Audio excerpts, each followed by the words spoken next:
record to this computer. You can hit the yellow one again. And then I can hit the yellow one. Thanks, David. Oh, just kidding.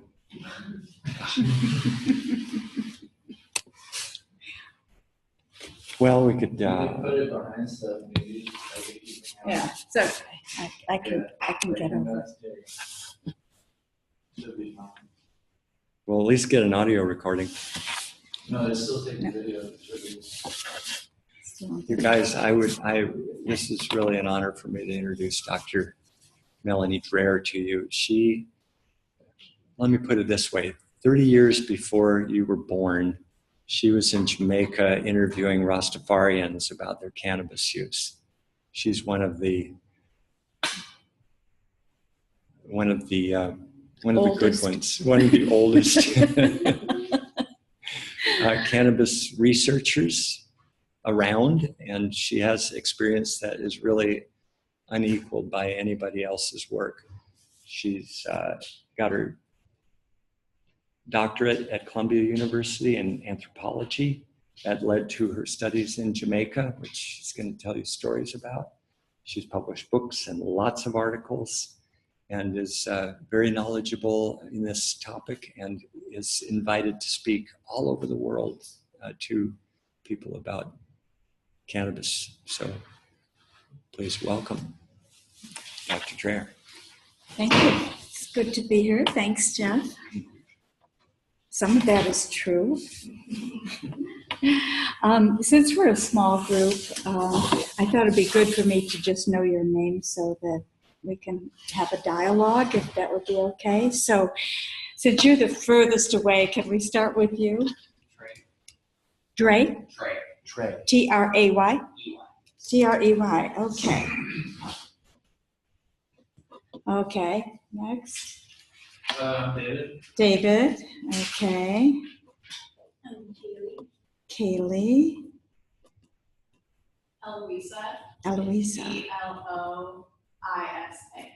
Oh, okay. Eloisa. And Isaiah. Isaiah. Great. Well, thanks for coming today, and it's really a great pleasure to be here and meet with you. I have another sort of motive for being in California. I have a son who lives in Willits, California, so I was up visiting grandbabies yesterday, so it was really fun to be up there and then come here. And this is the first time I've been at Sonoma State, so on their beautiful campus, so this is great. Thank you. I'm a nurse as well as an anthropologist, and I started out 1,000 years ago in anthropology at Columbia, and I had never thought about being an anthropologist at all, but I really loved the works of Margaret Mead, who was a very famous anthropologist at the time, and had an opportunity to work with her at Columbia University.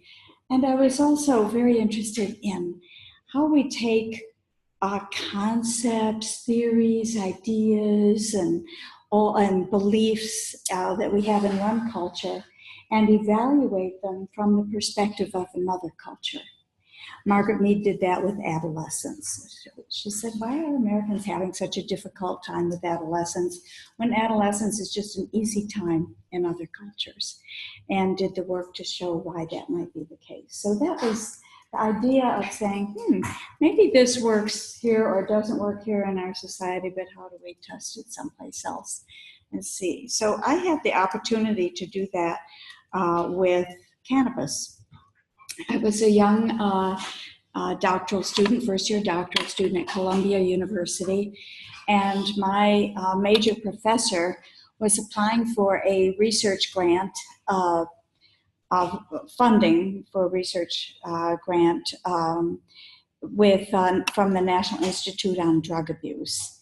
And there was a very enlightened person at the National Institute at that time who thought, what's going on with marijuana in the United States. And we had never really, marijuana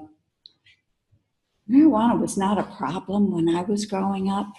And people didn't even talk about it. And it wasn't until the 1960s where people began to be sensitized to this. It had been used in by musicians and artists, but had never quite found its way into the college population. And when it did, people began to be pretty worried about what was going on with this drug that they didn't know about, or this substance they didn't know about. And the National Institute on Drug Abuse was interested in the impact of chronic use, not just what happens to you immediately after ingesting marijuana, but what happens if you use this substance all the time for several years. And the proposed study examined 3 cultures in which marijuana was used consistently, and that was in Costa Rica, Greece in the form of hashish, and in Jamaica as something that Jamaicans call ganja, which you probably have heard that term before. So after a year taking courses in anthropology, my professor said, well, let's see if you can cut it, go to a country, a village that you've never lived in before and don't know anybody, and spend the summer and find out everything you can about a substance that carried a 2-year mandatory prison sentence for possession. I said, oh, no problem, I'm on my way. So in 1969, he put me on a mountaintop. This is the same summer that American astronauts set foot on the moon for the first time ever, and also when 400,000 of my best friends attended a concert in Woodstock, New York, which is the likes of which has never been repeated. And so there I was, however, not enjoying Woodstock and not really taking part in the news about the moon, but on a mountaintop with no electricity, no plumbing, running water, telephone, or transportation. And I did not know a lot about Jamaica. And I actually knew nothing about cannabis or marijuana because I had never smoked anything. And I didn't actually know that much about anthropology. So I was clearly perfectly qualified to do this work. I had it all. So I got to this mountaintop and started talking about, and I thought, wow, an illegal substance, nobody's going to talk to me about this. But it turned out that, in fact, people did talk to me. And I attribute that to my being a nurse, actually. I was used to asking sensitive questions and getting answers and having conversations about intimate topics and so forth. So I think my nursing skill really helped me in that environment. And so we managed to, I managed to come back with a fair amount of information about what was going on and why it was used and why it was, and in what kind of context. And I discovered that it was mostly men, in fact, exclusively men who smoked marijuana. And the women were in charge of marijuana medicine. So here was a substance that not only had recreational value for men, but also was a very powerful part of the folk pharmacopoeia, that it was used for just about everything from early childhood, giving children who were teething drops of eyedropper full of tea or medicine, to mothers who wanted to make sure their children were smart and healthy and prepared tea, cannabis tea for them 3 times a week. Now, you can imagine what would have happened to those mothers if they had been in this culture. But in Jamaica, where folk remedies were rampant and there were many, many substances, people would say to me, we've got a lot of good folk medicines, but ganja is the king of it. Now, ganja was not indigenous to Jamaica. It came from indentured labor from East India.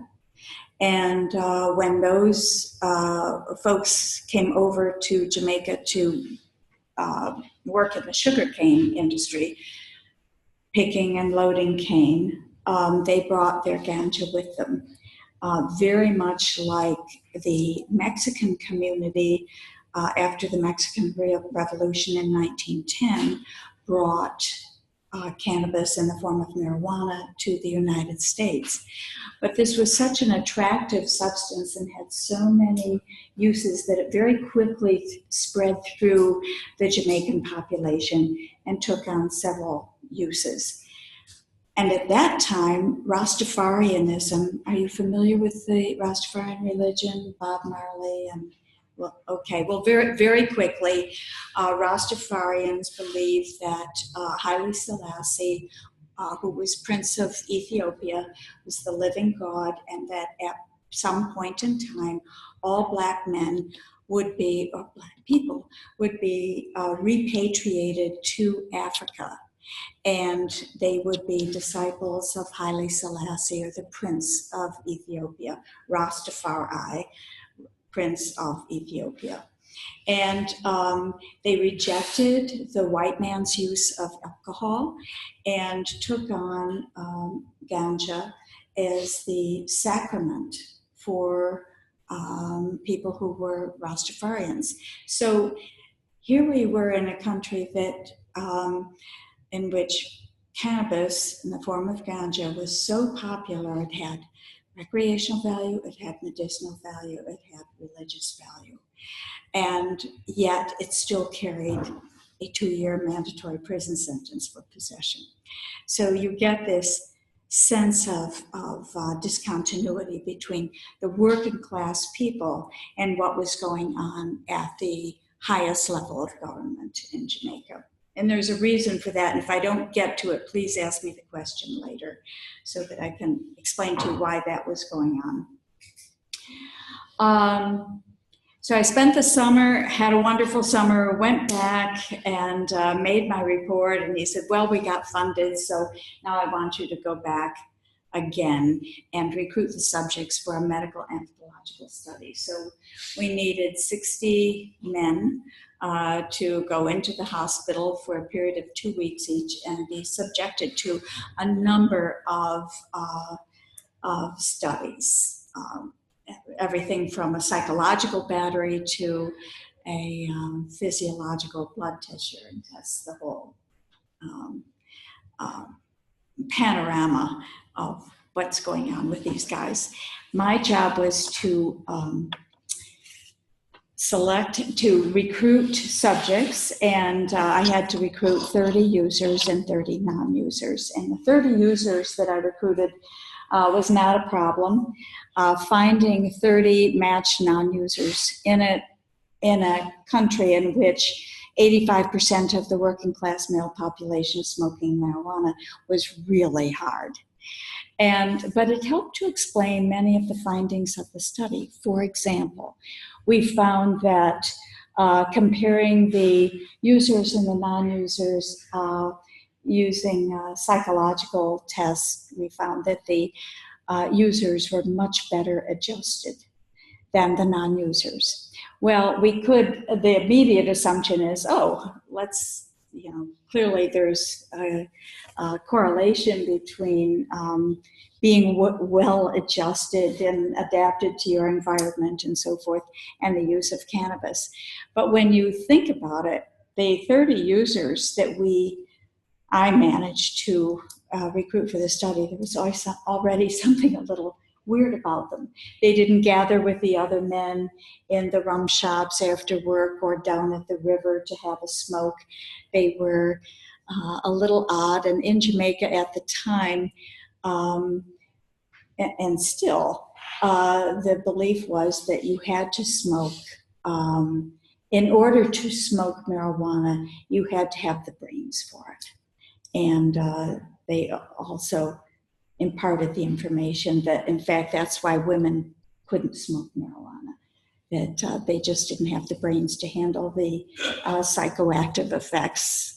I just sort of put that in my pocket and dealt with it. But you can imagine this tiny percentage of men who did not use it, who just weren't part of normal male society. And so we should not be surprised if they didn't fare as well on the study. Okay, so then I figured, all right, I have to do a dissertation on this. And at that time, I'm telling you this because I didn't always study just women and children. There was a theory called about the amotivational syndrome, that once you started smoking marijuana, cannabis on a regular basis, you would lose your ambition, drop out, not care about succeeding, and perhaps not finish college or not be able to take a job, etc. But I had found in that first summer something very interesting, that people in Jamaica were actually smoking marijuana to make them work harder. And on the sugarcane plantations, they called them bushers. They were managers who would come around and see how the men were loading the cane and cutting the cane. And in order to make them work faster and harder, they would actually dispense ganja for them to smoke. So the men would sit down and smoke, just like a coffee break, have a little smoke, and then they'd get up and work twice as hard, or at least they believed they worked twice as hard. So I said, something's very peculiar here, a real cultural dissonance. And by the way, do you have a question? Okay. Do you want me to say? You're welcome to ask it right now. Was there like a language barrier? A language barrier in Jamaica? Jamaicans, especially rural country Jamaicans, speak something called patois. And it's a combination of Elizabethan English, 15th century English, and West African. But you can hear it after a while.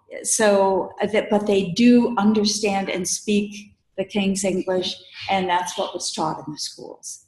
So sometimes I would have to ask the men with whom I was working if they could translate a little bit. But if you know any Shakespeare, you can go to Jamaica and you'll hear some of it. For example, there's one of the plays, Falstaff says, to ask what time it is, he'll say, "How much o'clock?" Well, that's just how Jamaicans ask what time it is. So there's a little bit of a language barrier, but not insurmountable because they do speak English.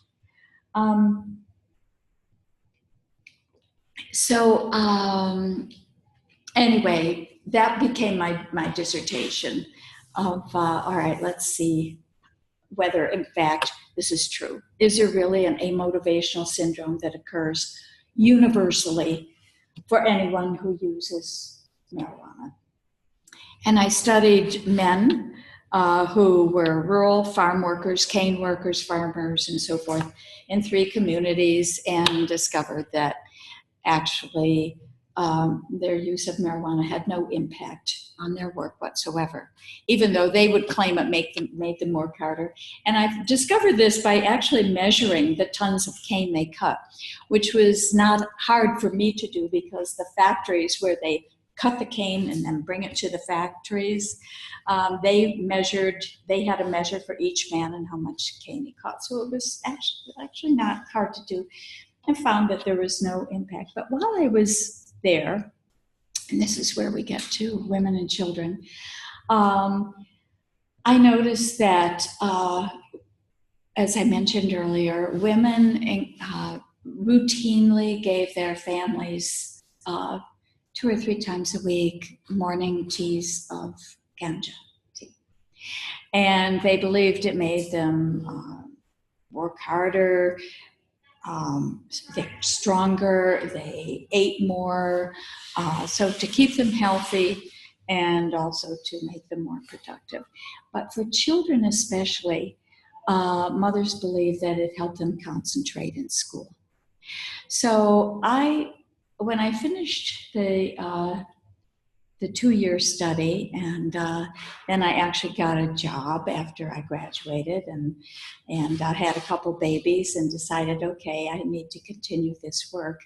I went back to see if that were true. If children drink marijuana tea, do they actually perform better in school? So I went to a rural community, a different one than I had been in before. And first I talked to the teachers and I said, could you identify for me which of these children in this school you think might be drinking cannabis tea? And the teachers consistently picked out children who were not doing well in school and said, okay, probably this one and this one and this one.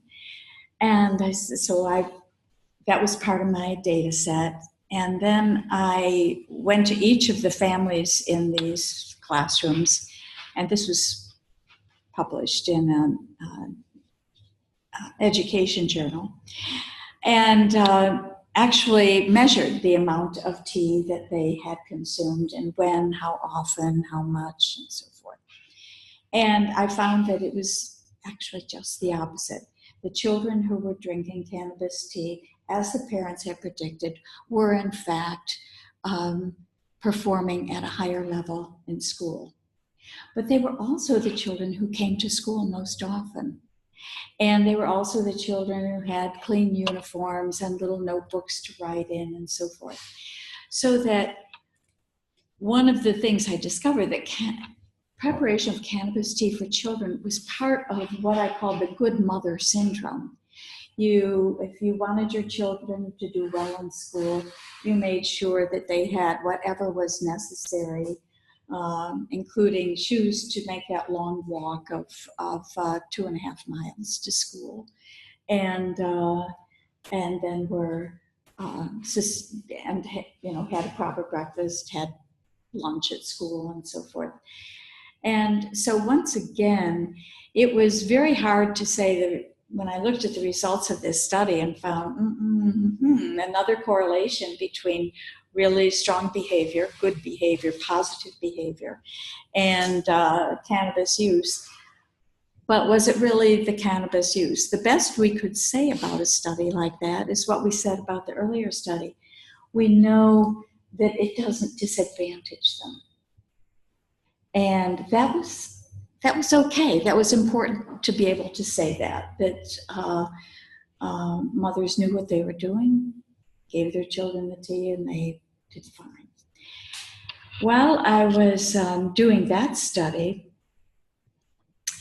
I noticed that increasing numbers of women were starting to smoke cannabis in a manner not unlike the way men smoke it.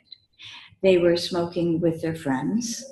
They were smoking alone if they had a hard task to do. If they were going to the field to pick crops, or if they were even at home doing laundry, it was not uncommon for many of the women, not all of the women, many of the women to have a ganja cigarette, a spliff.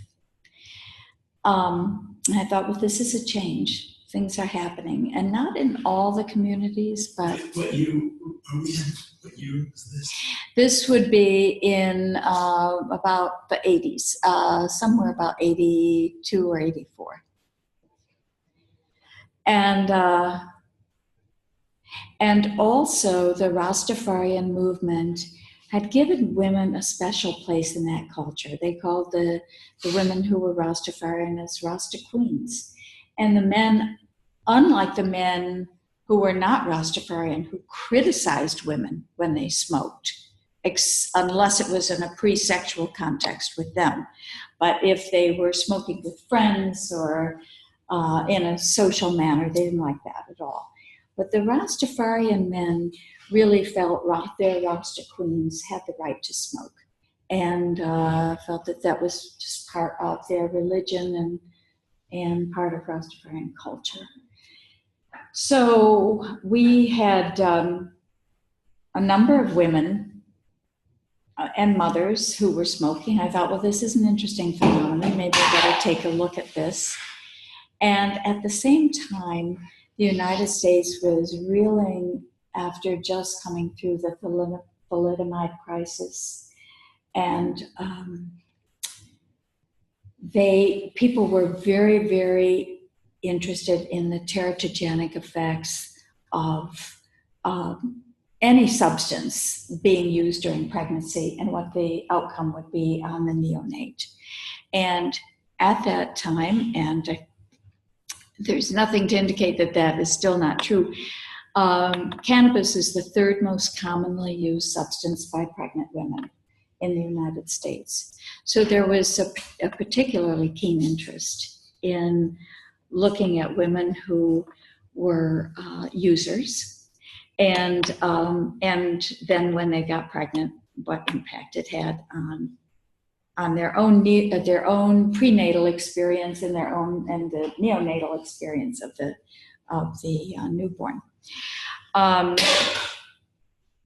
And we used the same model that we used in the early study. We took 30 women who were cannabis users, and we matched them according to parity, the number of children they had already had, socioeconomic status, and age.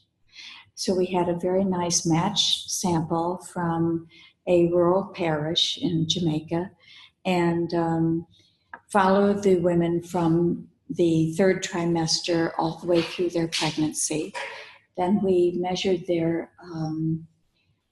we examined their neonates at 1 day, 3 days, and then 1 month. And we used a standardized test that had been developed in the United States by a group called the Brazelton Neonatal Group at Harvard. It was a very famous group for looking at variation in neonate behavior. And so we administered that in Jamaica, and it was absolutely fine with a population that wasn't American. It worked very well. And we discarded the first study, immediately after birth, within 24 hours, because there was such a variation, and some babies would catch it 3 hours, and some babies would catch it 24, and babies change a lot in the first 24 hours after birth. So we decided to use the 3-day measure to compare the neonates of these two samples, the exposed and non-exposed babies. And then we compared them again at 1 month. And we found that at 3 days, there was very, very little difference between the children, the exposed babies and the non-exposed babies. And this was a neurobehavioral test. So we would do things like drop a Kleenex on their face and see if the baby would raise their hand to push that away. Very kind of simple things, but simple things that would be a neonate would be capable of. And then we gave them the tests again at 1 month. At 1 month, we got very different results. We found that the babies of the mothers who were smokers did significantly better on every item of the Brazelton neonatal scale. And this was completely non-intuitive. We just assumed that there would be differences, and the differences would be in favor of the non-exposed babies. And that was not the case. And all of these mothers were breastfeeding. So we knew that they were getting, and cannabis passes through the mammary gland barriers, so that we knew these babies were all being had continued exposure to cannabis. And yet they were really very socially alert, had high neurological scores, and were doing very well.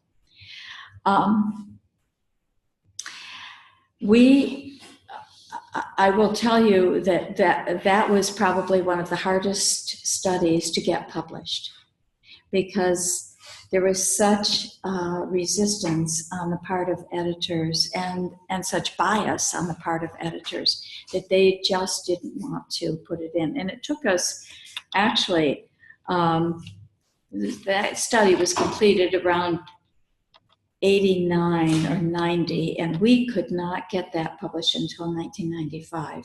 And finally, Pediatrics, which is a medical journal, ended up publishing it. And then it sat there. I thought that there would be a response to the article, that people would be, writing in, and pediatricians would be saying, this is outrageous. Nothing. We got nothing. And then we didn't, the article sat there, and there was no public response at all. It did go online and on the web for a variety of reasons, but so that women who were interested, American women who were interested in the effects of ganja, marijuana during pregnancy, were very interested, and they actually, there was a whole dialogue that took place online about this particular study. But that was really the only response. And it wasn't until, almost 15 years later that I was walking into work one day. I was Dean of Nursing at Rush University before I retired in Chicago. And one of my students rode by on his bike, and he said, Dean Dreher, your study's gone viral. Now, this is 15 years later, when the American public began to be really sensitized to, is this really the problem that it's been purported to be? And we have actually found that with some of our other work that we've published as well. So then we had this nice study that was done, and we had a wonderful sample of 30 babies who had been exposed and 30 babies who had not been exposed. And the March of Dimes actually funded that study. And I thought, it's time to go to the federal government and see if they'll fund it. And in fact, National Institute on Drug Abuse, who had given me my pre-doc and my post-doc and everything else, said, yeah, we'll take a look at this, and gave me funding to go back and follow these children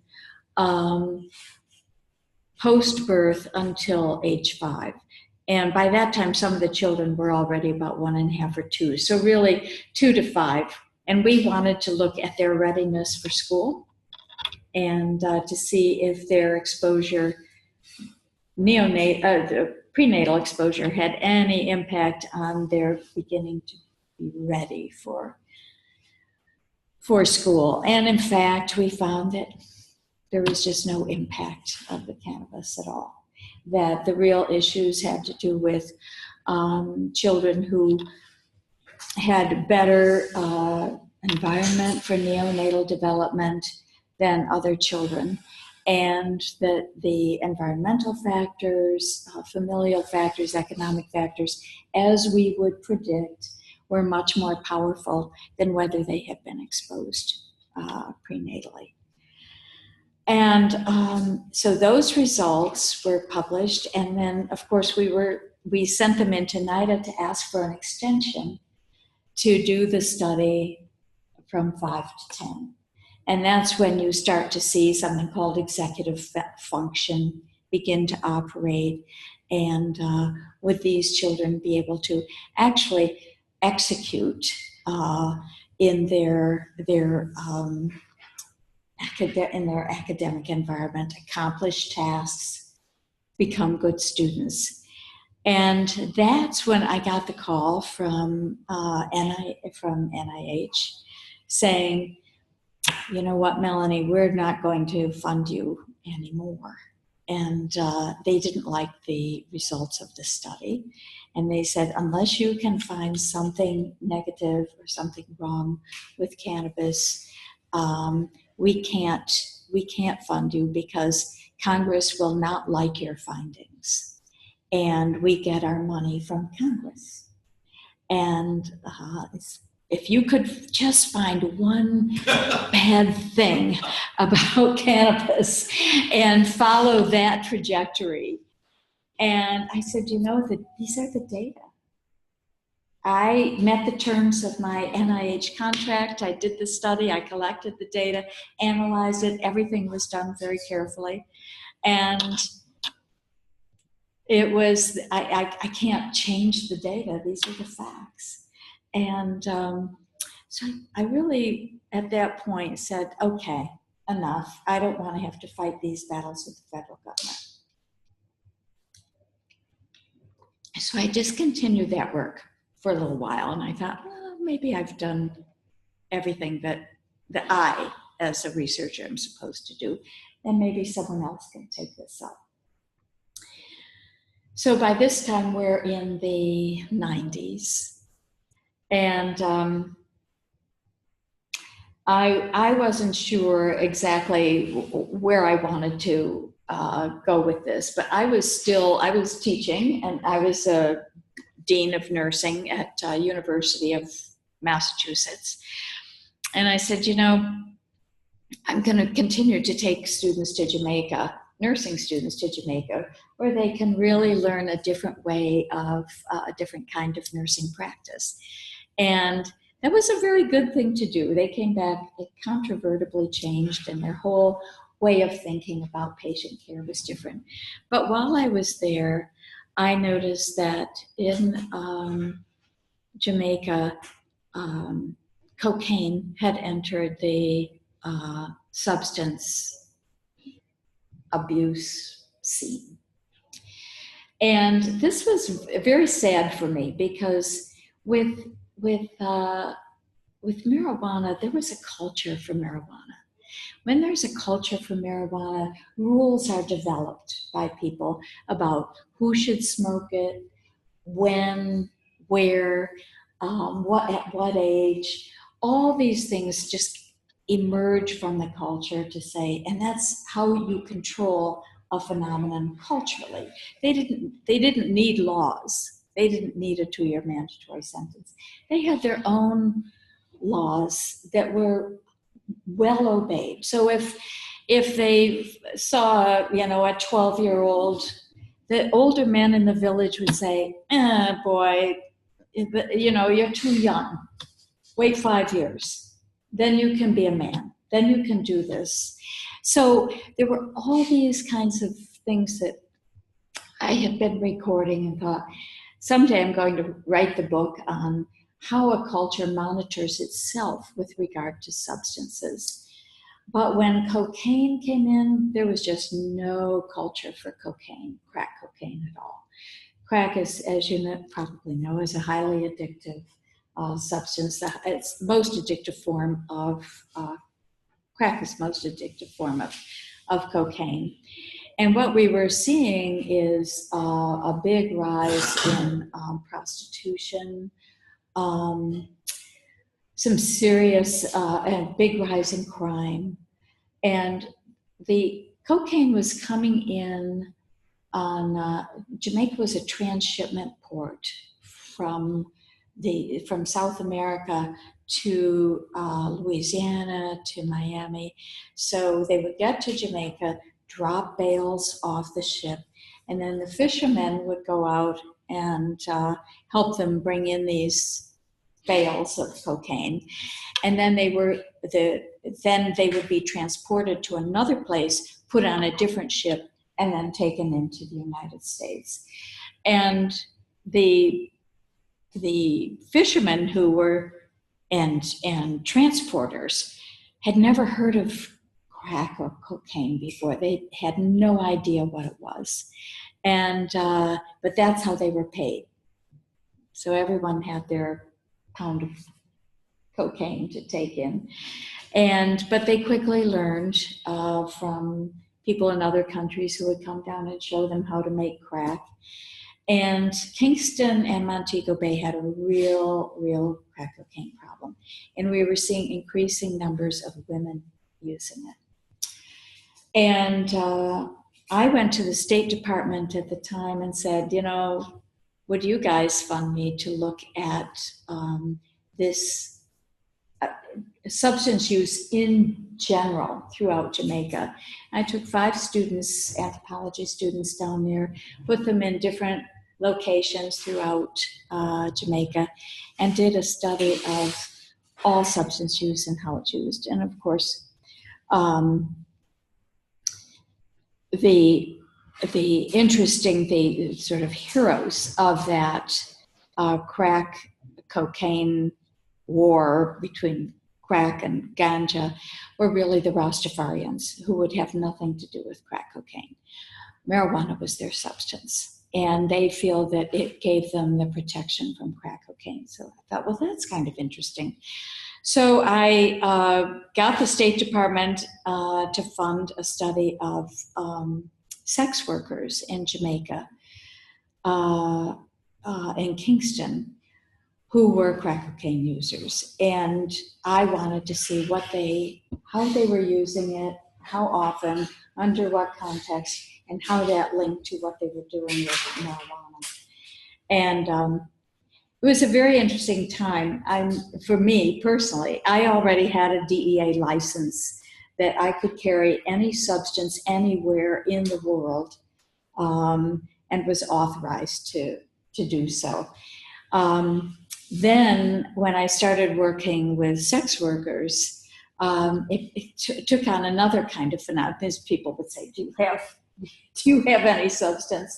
And of course, gave me a lot of leverage with my 2 sons, who were teenagers by this time, and they kept introducing me to their friends as, meet my mom, she studies drugs and sex in Jamaica. She's so cool, you know.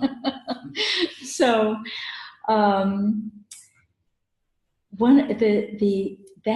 that study was really enlightening for me. And I think when I look back at it, maybe one of my greatest contributions in this 40-year journey of understanding marijuana use in Jamaica. Because one of the things it made clear was that ganja is not, or marijuana is not a precondition to crack cocaine use. It is not a gateway drug. Most of the women, because women most of the women in Jamaica did not smoke ganja. Crack cocaine was the first substance they smoked. And then they started and had never smoked ganja at all. And then women were given what they call a seasoned spliff. And a seasoned spliff is a cigarette, a ganja cigarette that has been laced with cocaine. And they found, just by trial and error, that it was easier for them to use crack cocaine in that way, because they didn't immediately want more. So they would say, when I smoke crack cocaine, I feel it feels great. Then I have this sudden precipitous drop, and I feel really bad, and I need to have some more right away. Whereas when they smoked the seasoned spliff, they didn't feel that need to have another crack cocaine immediately. And so some of the women started looking at this as a way of actually relinquishing their crack cocaine habit. And today we're seeing, and I did write about that, and found that this was already happening in Brazil as well, that people who were using crack cocaine were getting off crack cocaine by smoking marijuana or using marijuana in some form. And today, when I look at what's going on with the opioid epidemic, I think, oh my gosh, this is exactly what's happening today. People are using ganja to get off crack cocaine. And in Illinois, with the dispensaries that are now open, they estimate a third to close to a half of the people that they are seeing in the dispensaries are there to relinquish their opioid addiction, and doing so really, really successfully. I think this is this really needs to be. It's coming out in the literature, and we're seeing more and more evidence that this is happening. But we don't have, there still is a sense of disbelief about this. So I sit on the Chicago Board of Health, and there are 4 physicians on that board. And I said, come on, guys. You can't tell me that some of you, they're all internal medicine and primary care. I said, you can't tell me that some of your patients haven't cured themselves by using cannabis.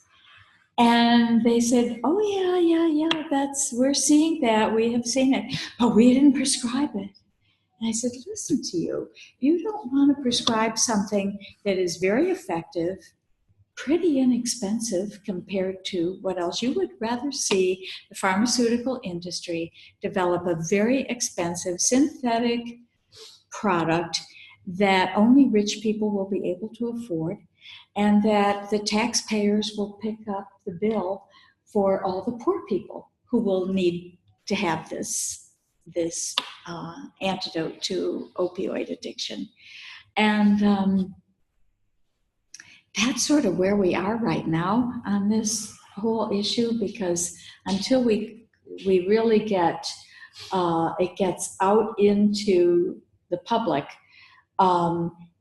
in a serious way, and I'm not sure at what point the anecdotal evidence becomes enough evidence to convince policymakers that we need to do something about this.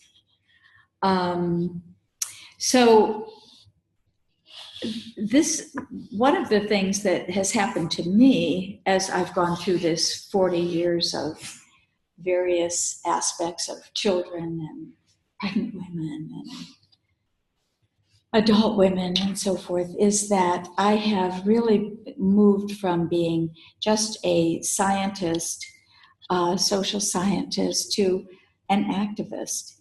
And I think when you see something that is there for the public's use and we're being denied, that people who do this research are obligated to speak out and to make sure their research is heard.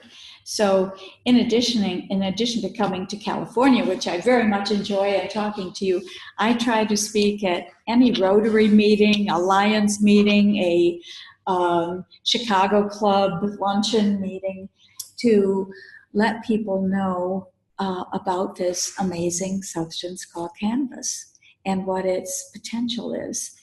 And it's been a very interesting experience, because when I tell them the story, when I tell people that this substance 100 years ago was the most common element in our American pharmacopoeia, that every major drug company had preparations of cannabis and actually prescribed, and I'm sure you've seen them, but I have pictures or PowerPoints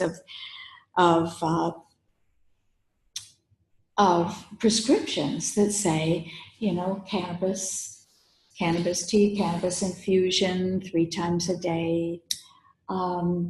This was written in 1910. And the one I love most is the one that's written for Oklahoma, which continues to carry a 10-year mandatory sentence of and imprisonment for possession of any amount.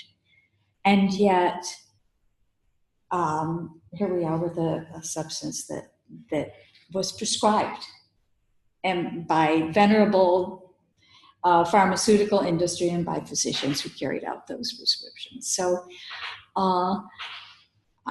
as I've as I've sort of shifted from saying, guess what, here's my deal. I did the research. Here were my findings. And it's up to you policymakers or you clinicians or you educators to take those findings and get them out to everybody. Now I'm saying, no, I can't do that anymore. I have to be part of that group that is out there spreading the word and helping people understand what a profound substance this is, and that if it were discovered today, of course, it would be considered a miracle drug. But because it has this long history in a fear-driven society, we are reluctant to use what is there, what is available, the cheapest, most available substance we have for a serious addiction problem. So you've kind of heard my story. I have lots to tell you. It's being a cannabis researcher has been, I didn't ask to be one. I kind of fell into it. I didn't, as I mentioned before, I had never smoked anything, and here I was in this situation. I think some of the most troubling part of being a cannabis researcher, especially doing research in Jamaica, is, whoa, studying marijuana in Jamaica, how'd you get that gig? Wow, that's terrific, and let me know. And to take my research seriously. And I think others have had this experience. I probably have had it perhaps more just because of the location that I did the studies. But when you compare a place like Jamaica that has culture for cannabis to a place like the United States, who not only did not have a culture for it, but were a fear-driven society that could not take this risk. And in 1937, when cannabis became illegal, it was preceded by, a year and a half, 2 years of serious lobbying by the American Medical Association saying, please don't make this illegal. This is an important product that we need to be able to treat people with. And you see what has happened. But when I go out and tell these folks in Rotary and so forth what this is about, the response I get, which is very interesting, is not so much that, okay, I'm just going to go out and marijuana is not a bad thing, is to be tricked by their federal government for over half a century about something that is perfectly important and useful substance, and have been misled. So we have a lot to do in this industry and in this service. So it has given me, even though I'm retired from my position in academia, I find myself working perhaps even harder to educate people about this. Let me stop there because I've just been talking continuously, but questions? All right, I have one. Sure. So you talked about how many like the land workers in Jamaica used ganja. However, what about other occupations? And how about like the economic status? Was it used there? Yeah. I had 3 communities. One community was a farming community. These were self-employed farmers who would go to their bush every day and grow carrots and onions and so forth and take them to market. And they would use it every morning when they got up, have a little spliff, and then go to work. And about 10 o'clock when they had breakfast, they would have another, and then again after work, and maybe one during. And they felt that it had really helped them manage the work. I mean, these were farmers on foot and carrying large amounts of produce and so forth, and then taking it to market. The other group that I studied were sugarcane workers. And they also include factory workers and some administrators and drivers.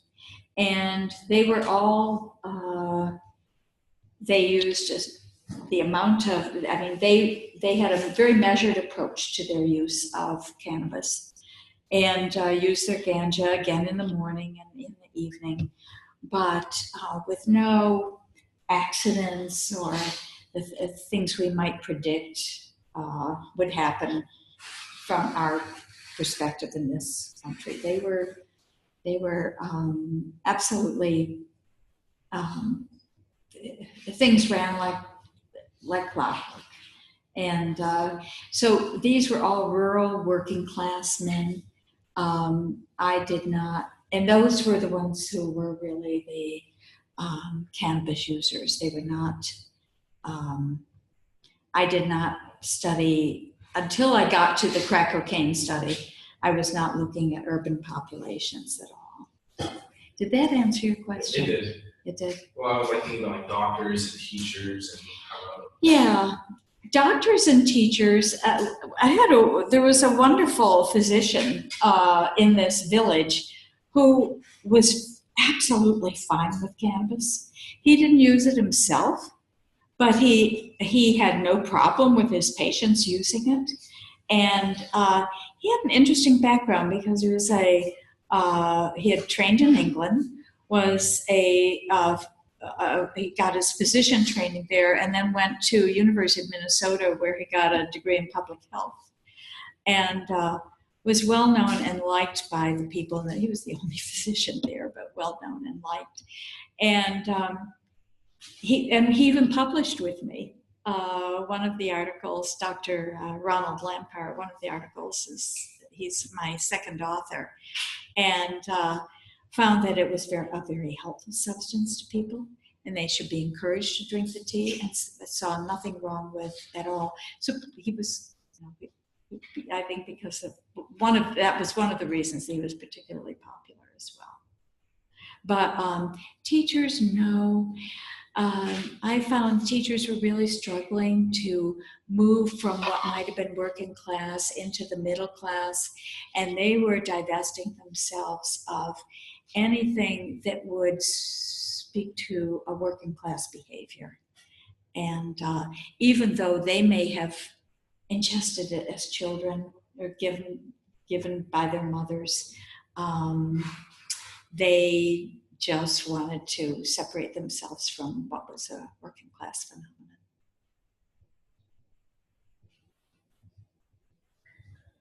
Have you been in any other studies, or have you participated in a lot of other studies besides Thorny and Jamaica?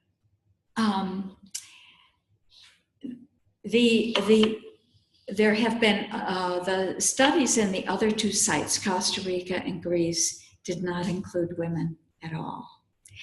It's very hard to do studies on women and children because they are considered a vulnerable population.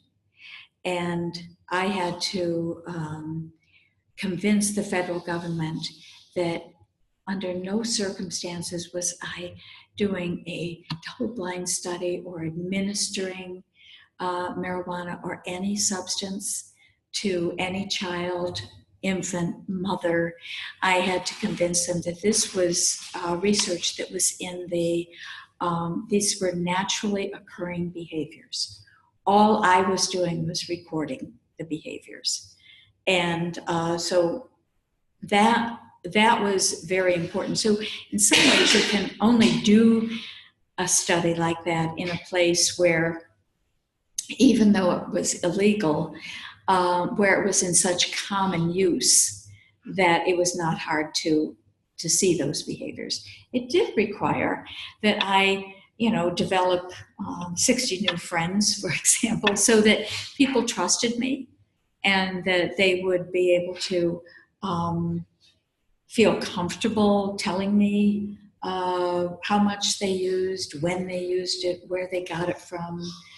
And one of the things about being an anthropologist and working, actually living in the community with the people with whom you're studying, is that you go through several trials of trust in the community, and when people are confident that they can confide in you, they will tell you all kinds of things. You almost don't even have to question them, and they'll let you in to observe those behaviors. And again, I was a nurse. That helped a lot. I delivered a lot of babies when I was in Jamaica because there was no one else. So, once someone delivers your baby, you tend to feel pretty comfortable with them.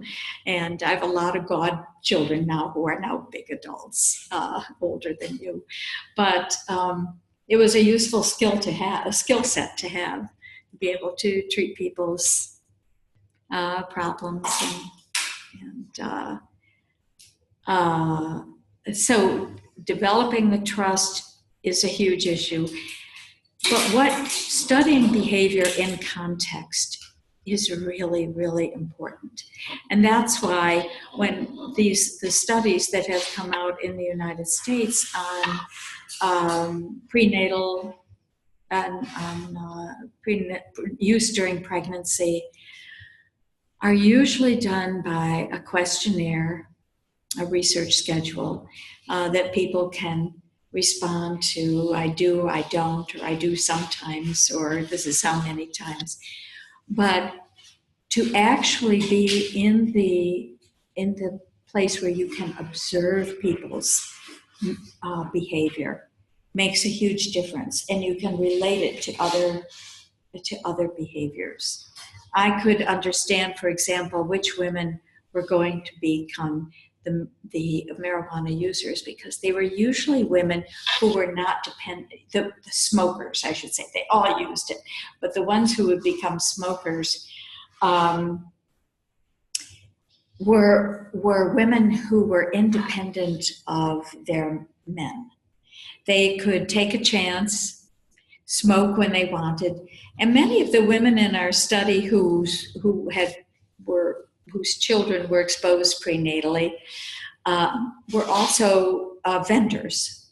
So one of the things that they could do that other mothers couldn't do is stay at home, have a home-based cottage industry in preparing and selling cannabis, and have their baby at home as with them as well. So they created a very important context for neonatal development in which they were with their babies constantly.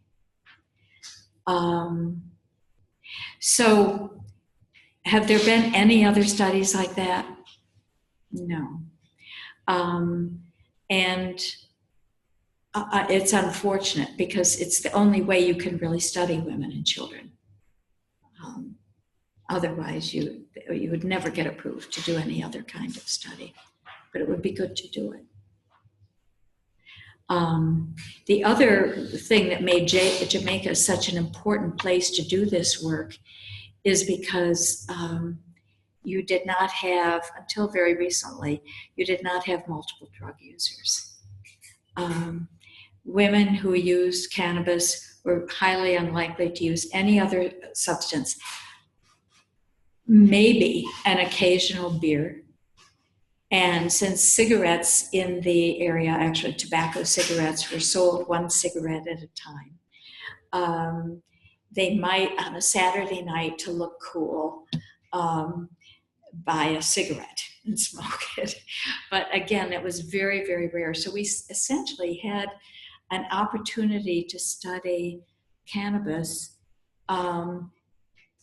the actual effects of cannabis divorced from any other substance use.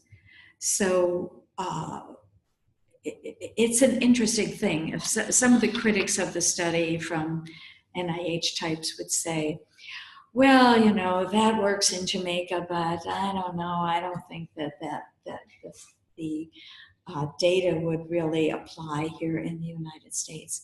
And in fact, you can't do that study in the United States because there is so much multi-drug use in the United States, and not just tobacco and cigarettes and crack cocaine, but even pharmaceutical drugs, to be able to tease out the specific effects of cannabis. It's very hard to do here.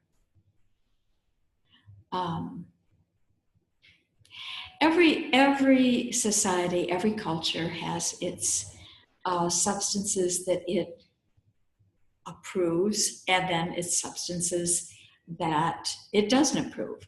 When I went to Pakistan, I I was at the airport. I said, I think I'm going to go in and have a big martini, because I know I'm not going to have any alcoholic beverage for a long time, and I thought it was more of a ritual than because I needed a drink. I thought I just want to assert my independence from these ridiculous laws about alcohol. And but when we see what goes on in this country, when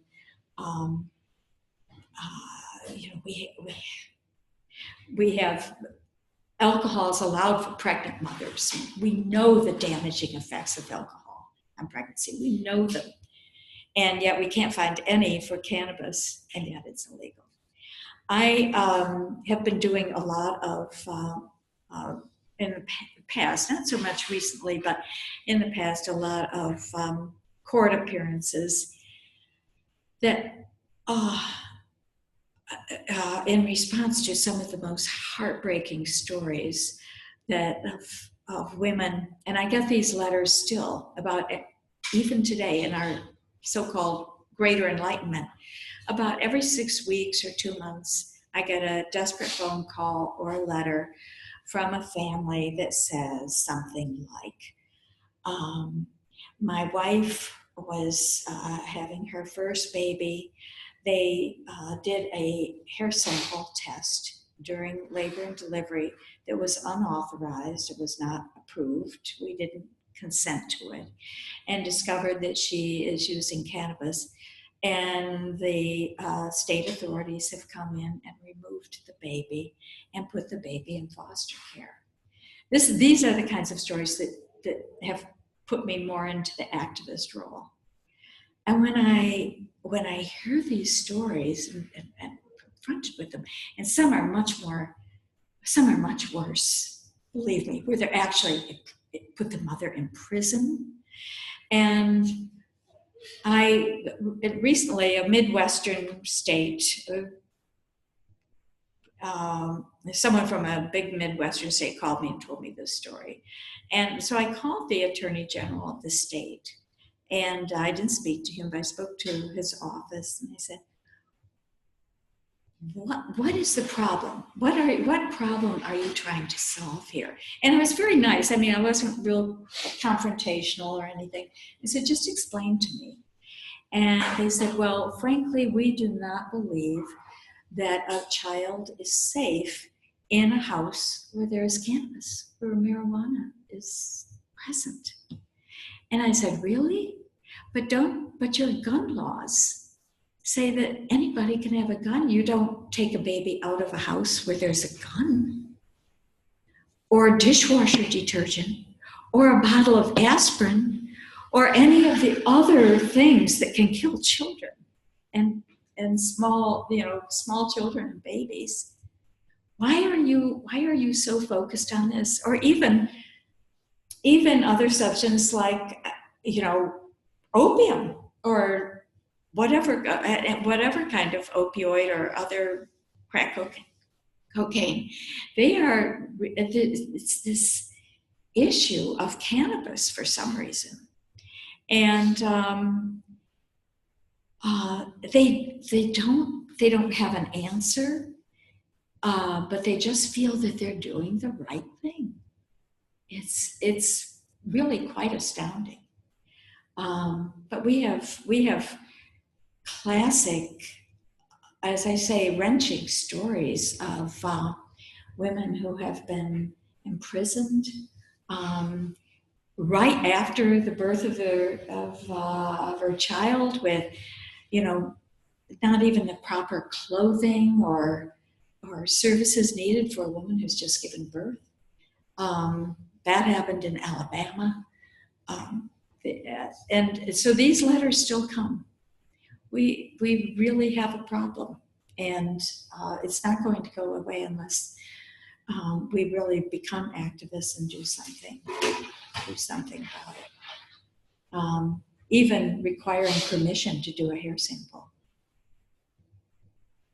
Yeah.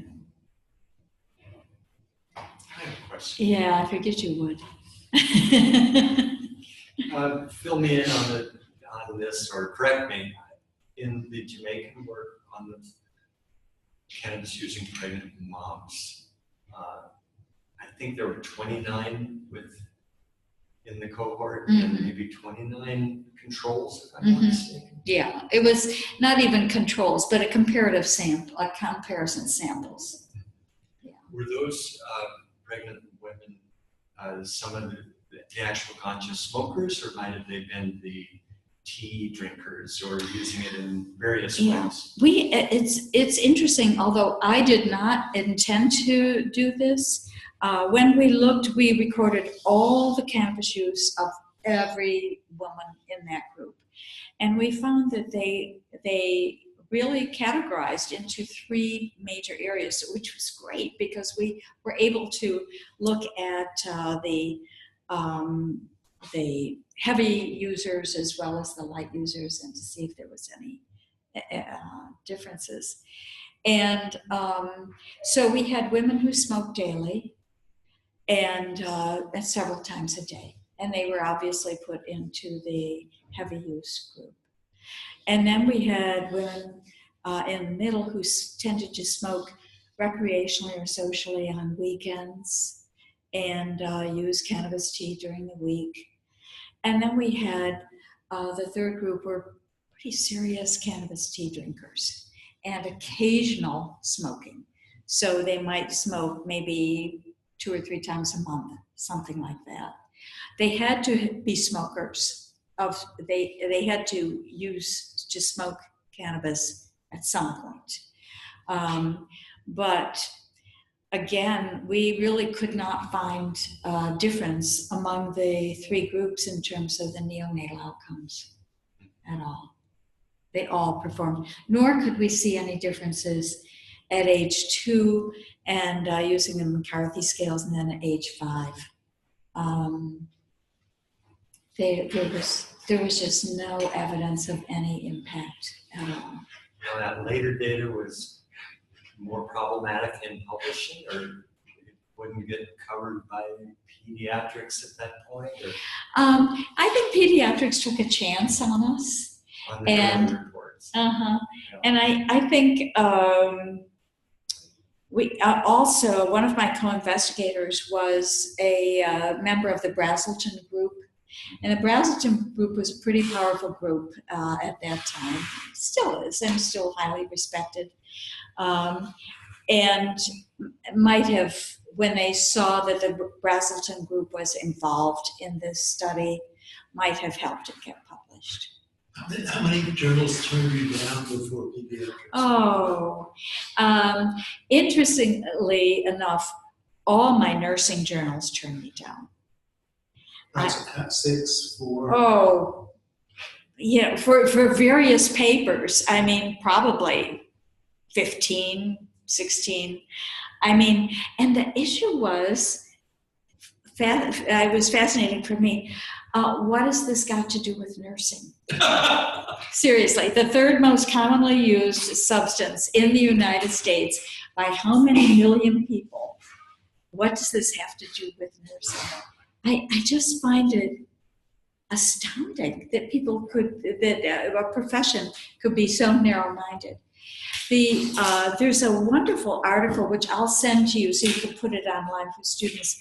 That was published in the Lancet in 1989, where they talk about publisher bias in relation to all illicit drugs, although they were looking at crack cocaine primarily, and they found that the more benign the results, the less likely you're going to get published. If you say that this drug, for all drugs, because actually cocaine was probably not as serious during pregnancy as people thought at the time, but if you really find that this is an awful drug, terrible, your likelihood of getting published is much greater than if you say, well, there's a problem, but it needs to be monitored, and here's what has to happen. So between publisher bias and between the fear among our legislators to support anything that might not get them reelected, we have a problem in getting the truth out. And when I look back at this now 50-year career of dealing with cannabis, I think, it's not even so important for me anymore to discover the value of cannabis.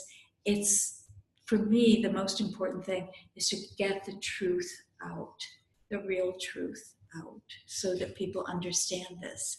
I'm not advocating that people go out and smoke it, drink it, use it as a plaster, make a tea of it. I'm not advocating that at all.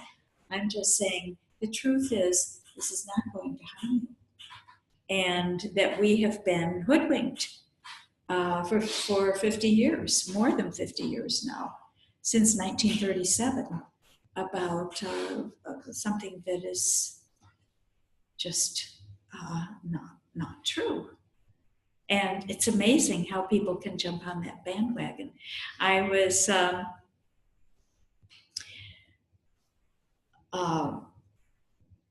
recently read an article about from a nursing colleague about how nurses have not written about cannabis. And so I checked the references in the back, and she didn't quote me at all. And any of my work.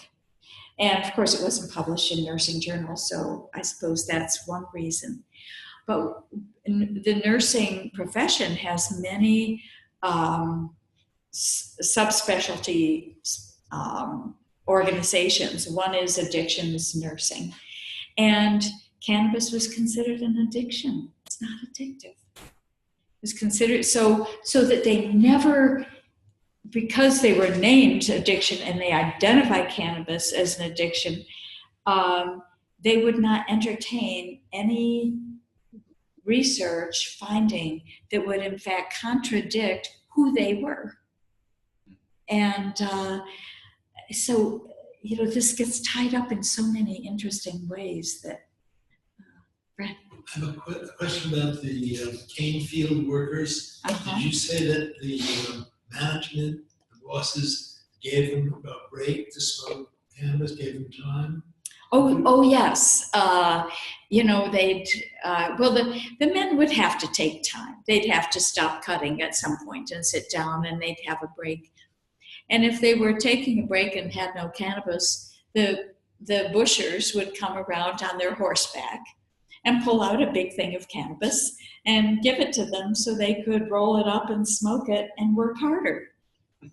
One of these days, American employers are going to get that message. I'm sure for some jobs like telemarketing, with these bored people have to be on the phones all day, and I'm sure seriously, be a tremendous aid to that kind of work. Keep you stimulated. Mm-hmm. Yeah, I wouldn't be surprised. Someday that will happen. And then things will change. I think things are changing. I am hopeful that things are changing. I think people are becoming much more enlightened and want to know the real truth. There will be some that will just you know, I have just finished a stint as chair of the board of a very large healthcare system with over 90 hospitals in 26 states. And I have been urging them to be more open. And some of those states have cannabis laws in which you could, in fact, have clinics there. And I have urged them. And I was telling Jeff this morning, or this at lunch, that the CEO of the system, who is a physician, says, I don't know, Melanie, I don't know if I just can't, you know, it's just a big deal for me to really think about this. And I don't think I don't have the enthusiasm you do for this. And I said, what's the deal? What's the problem? And he said, well, when I was in college, I had a really good friend who got hooked up with cannabis, and he essentially, the amotivational syndrome, he dropped out of college, he didn't continue, all these terrible things happened to him. And I said, but you know, you're a scientist. It's just that illogic of that kind of thinking alone it does not work, because you know that millions of people use this substance, millions. And if that happened, if that were just an effect of the cannabis, everybody would be dropping out and not paying attention. I mean, the epidemiology of this substance alone is in a indication that we have, you know, that we can't go on vilifying a substance for which there's no evidence. Did you have another question? Not right now. All right, you can continue. Did they ever talk about why they thought it made them more productive, like compared to say here? Because you know, it seems like more of a group mentality that they're all agreeing that it does make them more productive. Mm-hmm. Here, you know, America is more like individuals disagreeing with, because this dogma in America is it doesn't make you productive. You know, it makes you lazy, all that stuff. But you know, over there, the whole culture is surrounded by it is productive. So. Right. And you know, it's a good question, because it does take on, there's a sort of cultural folklore. And the cultural folklore around cannabis use in Jamaica is that when you smoke cannabis, it goes right to the brain, and it has an effect, a psychoactive effect. They don't use the term psychoactive, but it affects how you're thinking. And cannabis, when it's consumed as an infusion, when it's drunk, it goes into your blood. Okay, this is their folk explanation for it. And it makes you healthy and strong, and gives you protection for the future. You don't feel the effects right away, but it's for prevention. It's a strength-producing, appetite-producing substance. Appetite is very important in Jamaica. They do not like skinny people. They find them unattractive. So losing your appetite is not a good thing in Jamaica.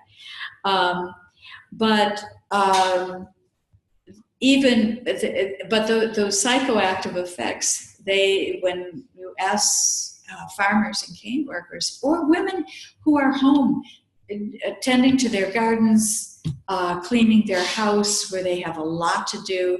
And I found this true of pregnant women who consistently said, it just gives me the energy I need to do all the tasks I have to perform. And so it's embedded. But whether or not, how you would actually figure out why that is happening to them, why they feel it is happening, I think that still needs, that there's probably some explanation that I'm not aware of. But if a woman in Jamaica is exhausted, sits down, and she's just gotten her kids out, and remember, they don't have washers and dryers and all the things that we have. It's work. It's work to take care of a house and a family in Jamaica. And when they get exhausted and have this few draws on a spliff, and then just settle back for a minute and then just get up and go right to work. It's really quite remarkable to see. So would they consume it through like you said, tea or baking somehow? Do they consume it that way more often than smoking it? For that reason, you said it goes through their blood. Yeah, women smoking. Well, the psychoactive effects of smoking gives one kind of experience. The tea drinking is really about making your body strong and healthy, and able to withstand, your 7-mile uphill walk to your bush to pick your vegetables and walk back again.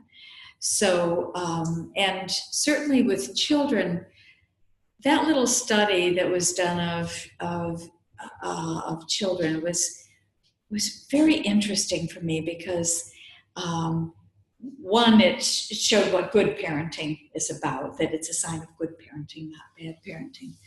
But these schools in Jamaica are likely to have 50 children in a classroom, with 4 children squeezed into a desk about this size, and lots of noise, lots of things going on. And for a child to concentrate in that kind of environment is really difficult. Parents believe that the ganja tea helps them concentrate in that kind of environment. And I'm not convinced that they're wrong. I think that it probably does. Why just 2 or 3 days a week if it's so effective? Why not every morning? Because they have a range of other teas that they need to give to their children. For example? Surasy, in case they have worms and need to be sort of evacuated on a regular basis. What would be some of the others? Thyme tea, and then just a chocolate tea once a week. So they try to mix it up and just not give their children the same tea all the time. Was it the most common tea that every other children? Yeah, if they had it. But it was also, if parents gave their precious store of ganja, which they use themselves, to their children, it means they're pretty good. They really wanted their children to succeed, and make sure that they always got it before an exam. So if they had to take an exam in school, they always made sure that the children had ganja tea ahead of time, and they did very well. And what percentage of the kids are like this? Because you said you asked the teacher and she said, "Oh, this one, this one, this one." So is it like, did you ask every kid if they get this tea and stuff? No, I went to their houses. I lived in the community, and so I'd go and meet with the mothers every day. There were only about 28 children in that study, and 33, something like that, around 30. And so I would, go to the mothers. I gave them a sheet to fill out, and I'd sit and talk to them. And this is the value of actually doing the research, to live where you're doing your research, because you can, talk. They trust you and they tell you the truth. So, but out of those 30, all 30 were the kids? The children who were getting ganja tea did very well. Very well. They were the leaders in their class. But as I say, they also got other things along with them. They got their little notebooks that they're supposed to bring to school. They had a sharp pencil. We're talking kind of primitive things, but fresh school uniforms to wear. And so how much is attributable to the ganja? It's hard to say. But I think one of the areas of research that really is going to be important in the future is looking at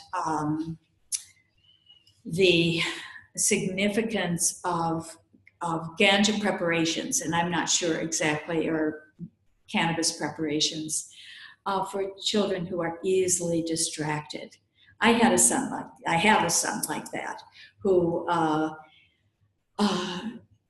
smart little kid, but about every end of September, we'd get the call from the teacher to come in and say, "Oh, Jay's so smart, but he just looks out the window all the time. He's not concentrating." I mean, you know, we got to expect it, really. And when he was about 15 is probably when he smoked his first marijuana cigarette. I mean, he didn't announce it, but it just changed his whole approach to school. He was able to focus in school. And I think we're missing a big opportunity for these kids who have attention deficit disorders. And I'm not recommending that they all go out and start smoking marijuana, but it seems to me that we should be identifying some kind of therapeutic substance that children who have different, I mean, Ritalin's a horrible drug, and if you can really get kids on something that is harmless and yet does the trick to keep them focused, I think it would be wonderful. Problem is that we don't want to we can't experiment with children. And I think maybe the best we could do is to get adults who had taken Ritalin as children, who were identified with this problem as children, because it continues into adults. You learn how to manage it, and adults do okay. 25% of the people in this country do not read one book a year, not one. So I think in many ways that's a population that probably has had some attention deficit disorders when they've been in school. I think it's a huge area that cannabis could fix. But it'll be a while, I guess. Do you have any idea if the population of kids of the ganja using families went on to be ganja users themselves as compared to the other cohort? Okay, well, these were mothers who didn't smoke ganja, but it's not to say that they weren't ganja using families, because the fathers used it, of course. And ganja use is so prevalent in Jamaica that it would be hard to pick out, as it was hard to get controls for those studies. It's really hard. But we went back. I got a tiny little grant, and we went back to look at these kids who were then between 18 and 20.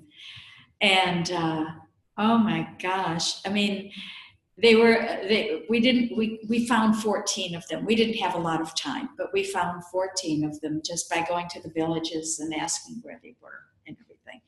And it was so much fun. We pull up to the house and they'd look and, "Miss Mel, it's you?"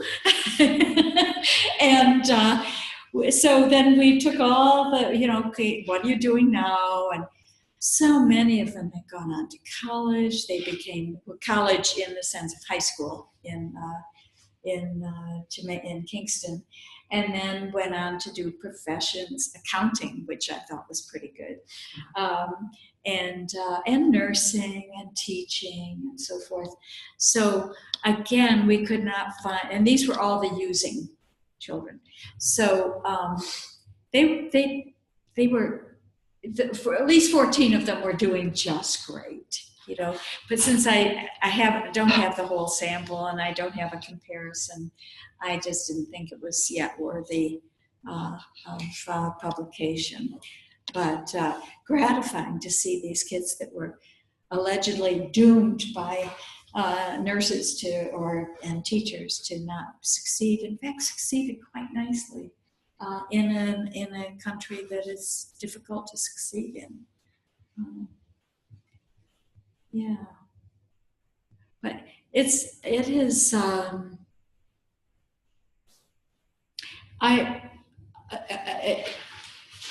It has been a wonderful. At some point in time, I'd like to just write memoirs of the events that have taken place. You know, the times I've been arrested, and so when people tell me, "Oh, yeah, how'd you get that gig?" I want to say, "Well, you haven't been arrested at the airport, and you haven't been, detained by police and put in jail in Jamaica, and you haven't done." It was not easy to do research. I had to leave my family, although I did bring my children. When my children were of age, I brought them. I mean, of age, they were like 1, 3, and 5. So,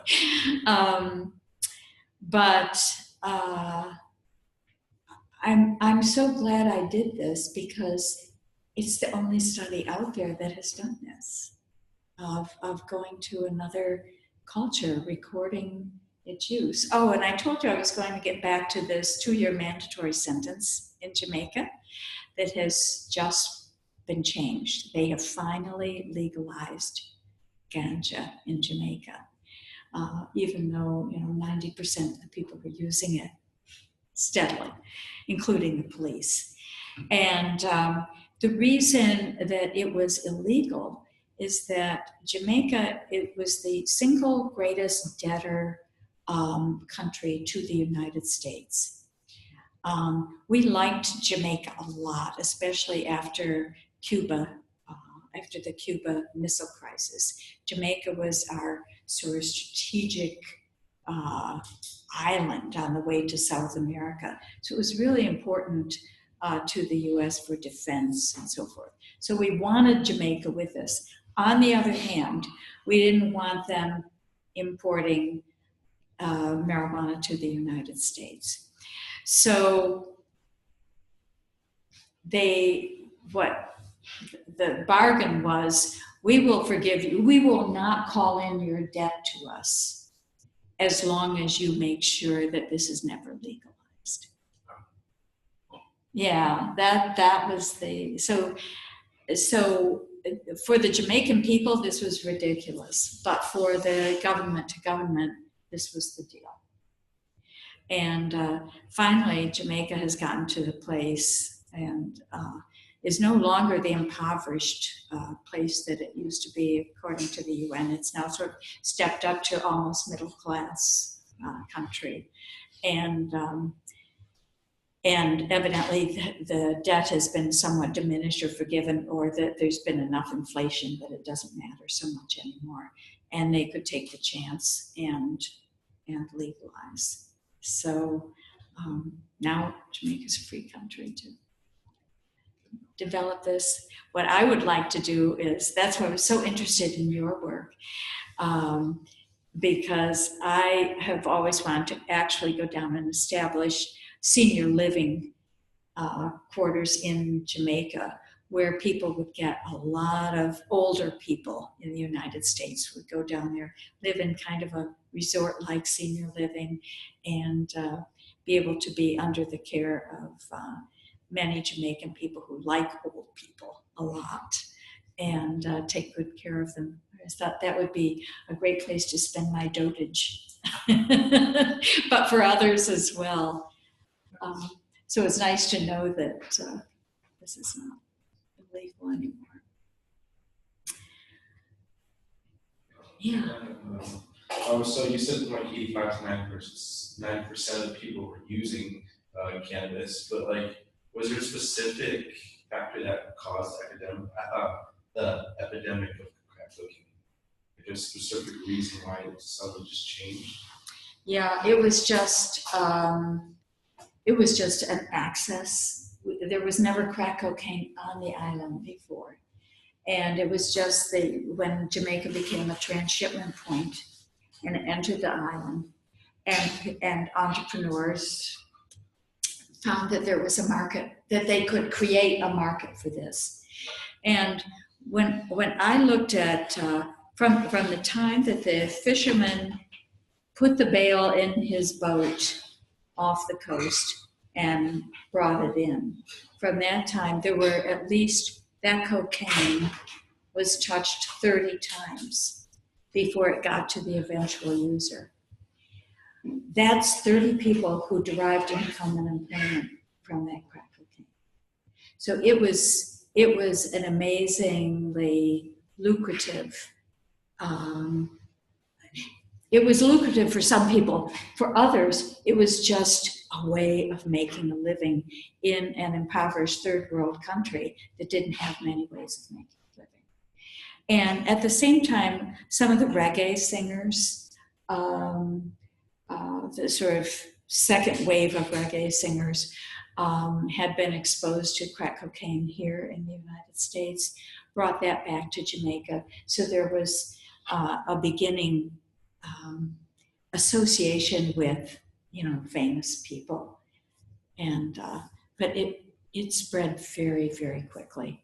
I mean, in a matter of 2 years, we had many, many people in Jamaica addicted to crack cocaine. But when I put my students out looking at this across the island, I had a meeting with the chief of police in Jamaica, and he said, "I understand you're doing this work," and I said, "Yes, I am." And he said, "Well, can you tell us where these crack houses are?" And I said, I had students who were working in these crack houses or collecting data there. And I said, "No, I can't do that." I said, and he said, "Well, I know your students are working with some of these people." I said, "That's right, they are. Our students have been here for 5 weeks. Your police have been here for years. And I bet your police officers know where every crack cocaine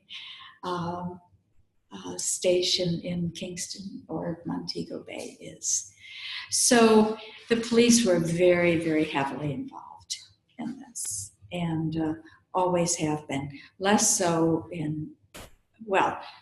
most police smoke ganja anyway. So, but they were obviously being paid off in the crack cocaine industry to make sure. So I said, in fact, I was invited to one of these transshipment events. I arrived there with someone when there were 2 police cars there. I said, "The police are here?" "Yes, man, we can't do this without the police." Without police protection, how are we ever going to bring crack cocaine and bring this tea into the country? So. And so, what's the Jamaican culture now regarding drugs? Or do you keep up with it? Yeah, I think they have it more under control. My goal was for USAID people who were coming down, who identified these women as multiple drug users, women who were using marijuana and using or ganja and using crack cocaine, and said, multiple drug users, we have to have this massive drug program. I said, no. They are not multiple drug users, they're self-treating. And once they understood that, then they could narrow down their programmatic efforts and make them much more specific to really help people. People wanted help. These women were desperate. And when they'd go to their families would just run them off and say, and I can understand why. These families had no money, but these crack cocaine using women would come in and steal their mother's wedding ring, and there's all this egregious behavior on the part of the user, and there was no treatment for them at all, none. So now they have better treatment, but mostly women and men are have treated themselves and gotten off crack. So it's nowhere near the problem that it was 15 years ago. It's still obtainable, and a lot of tourists will go down who are interested in it. But most tourists just like to go down and be able to sit on this beach and smoke a big spliff with the Jamaicans and enjoy themselves, in Jamaica and relax. I mean, that's the real deal. And I don't think that's going to change much. I think that's a cultural thing that will continue. And it's okay. Any other questions? Anybody ever in this room thinking about being an anthropologist or doing this kind of research? I'd be interested in research. Yeah, that's something that it's interesting hearing from the different culture standpoints of where they're at. That's something I would be interested in researching. It has been I think a great experience to do research that in another place and do it in context.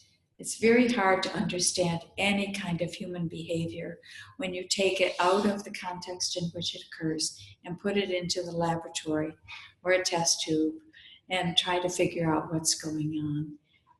Or even to do a questionnaire or a survey.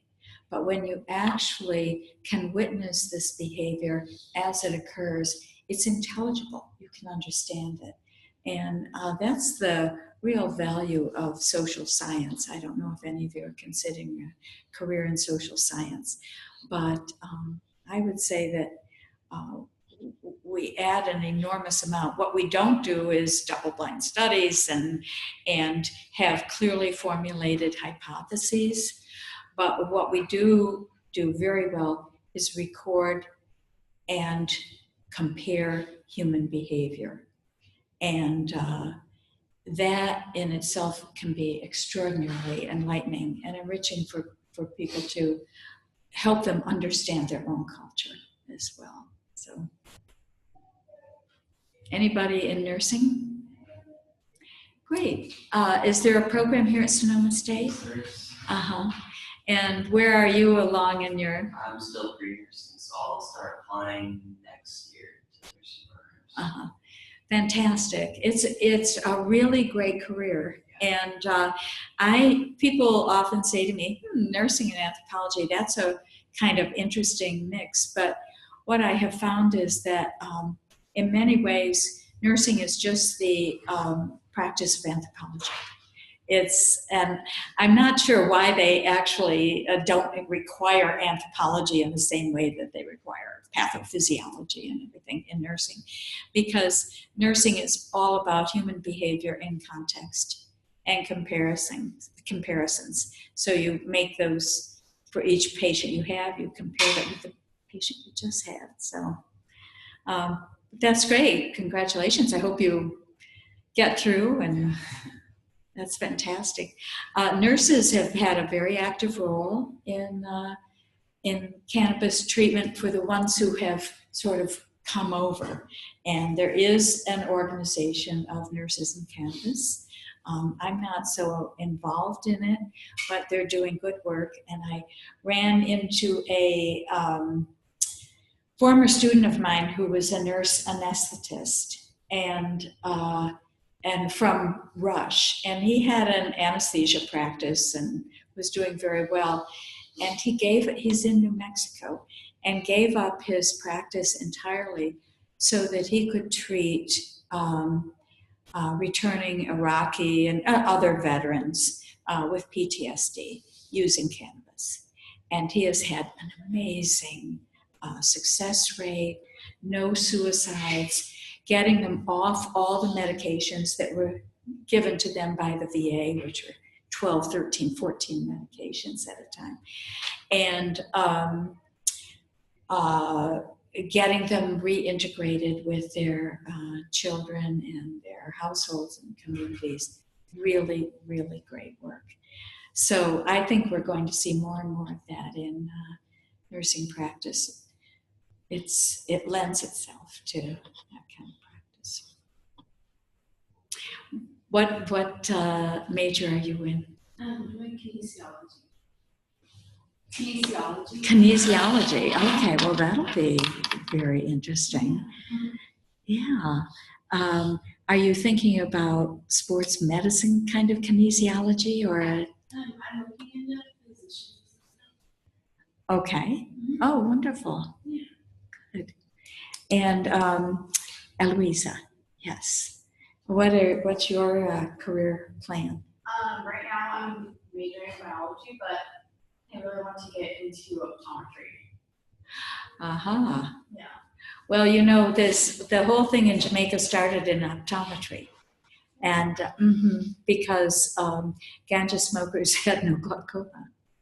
And the person who started that in Jamaica is a physician named Manly West, and he and his colleague developed a medication called Marinol, and it was drops. And it never, one of the big drug companies wanted to buy it in the United States, wanted to buy it from him, and for about $20,000. He said, "Oh, I don't think so." So it's marketed in South America very successfully. And What's it called? Marinol. Oh. Marinol. Yeah. Drops. Mhm. Orally. No, in the eye. Topically. Topically in the eye. Mainly for glaucoma. For glaucoma. Oh, wow. Yeah. I Yeah. didn't realize they were doing that. Yeah. It's for decades, Mhm. but it just hasn't. It never got here. Yeah. Okay. And David? It's David. Yeah. right? Yeah. I'm doing computer science. Computer science? Oh, so what interests, why did you elect to come into this course? I smoke weed. I don't know. Yeah, I needed an elective. And for my electives, this class was offered like a week before. Like it wasn't. I know, yeah. It was last minute, and I still needed a class for an elective, so this worked out pretty far. Well, that's fantastic. So this is a little different from what you're ordinarily doing in your Yeah, courses. it's right? different from the classes. Uh-huh. It's cool. It's a nice break. Not break, but. Yeah, no, this is great. Uh-huh. And Isaiah? I'm also a biology major, and hopefully go to medicine. Uh-huh, great. He Great. brought his father, a physician, to one of our classes a little ways back. It's nice to have him. Oh, wonderful. It was great. Well, can I tell you anything more about... Did you really study with Margaret Mead? oh yes. She taught me how to do field work. And she was, the thing I loved about Margaret Mead, which has served me very well, Margaret Mead never got tenure at Columbia University because she had left the traditional path of academia and was writing for Parents Magazine and for the public. She took anthropology to the public, and the anthropologists, stuffy old white men, hated that in Columbia, and so they would never grant her tenure. But she was head of the largest natural history museum in the world. I mean, she had an enormous, important position. And I think when she was much older and they finally said, well, we could probably, we should offer you tenure. And she said, I don't really need it or want it. So that was a good thing.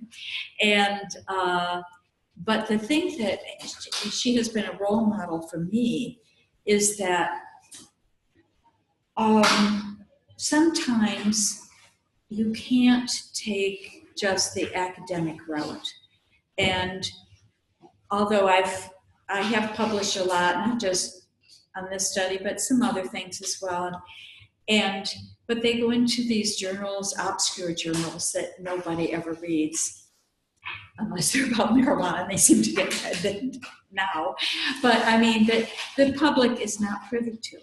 So when all these government officials keep saying, oh, we need more research, we don't know enough about this stuff, it's not true. There is tons of research out there, and it's been done, and it has been published. Much of it has been published in journals that are not immediately available to the public. They're available, but who would find them and read them, you know, is the deal. And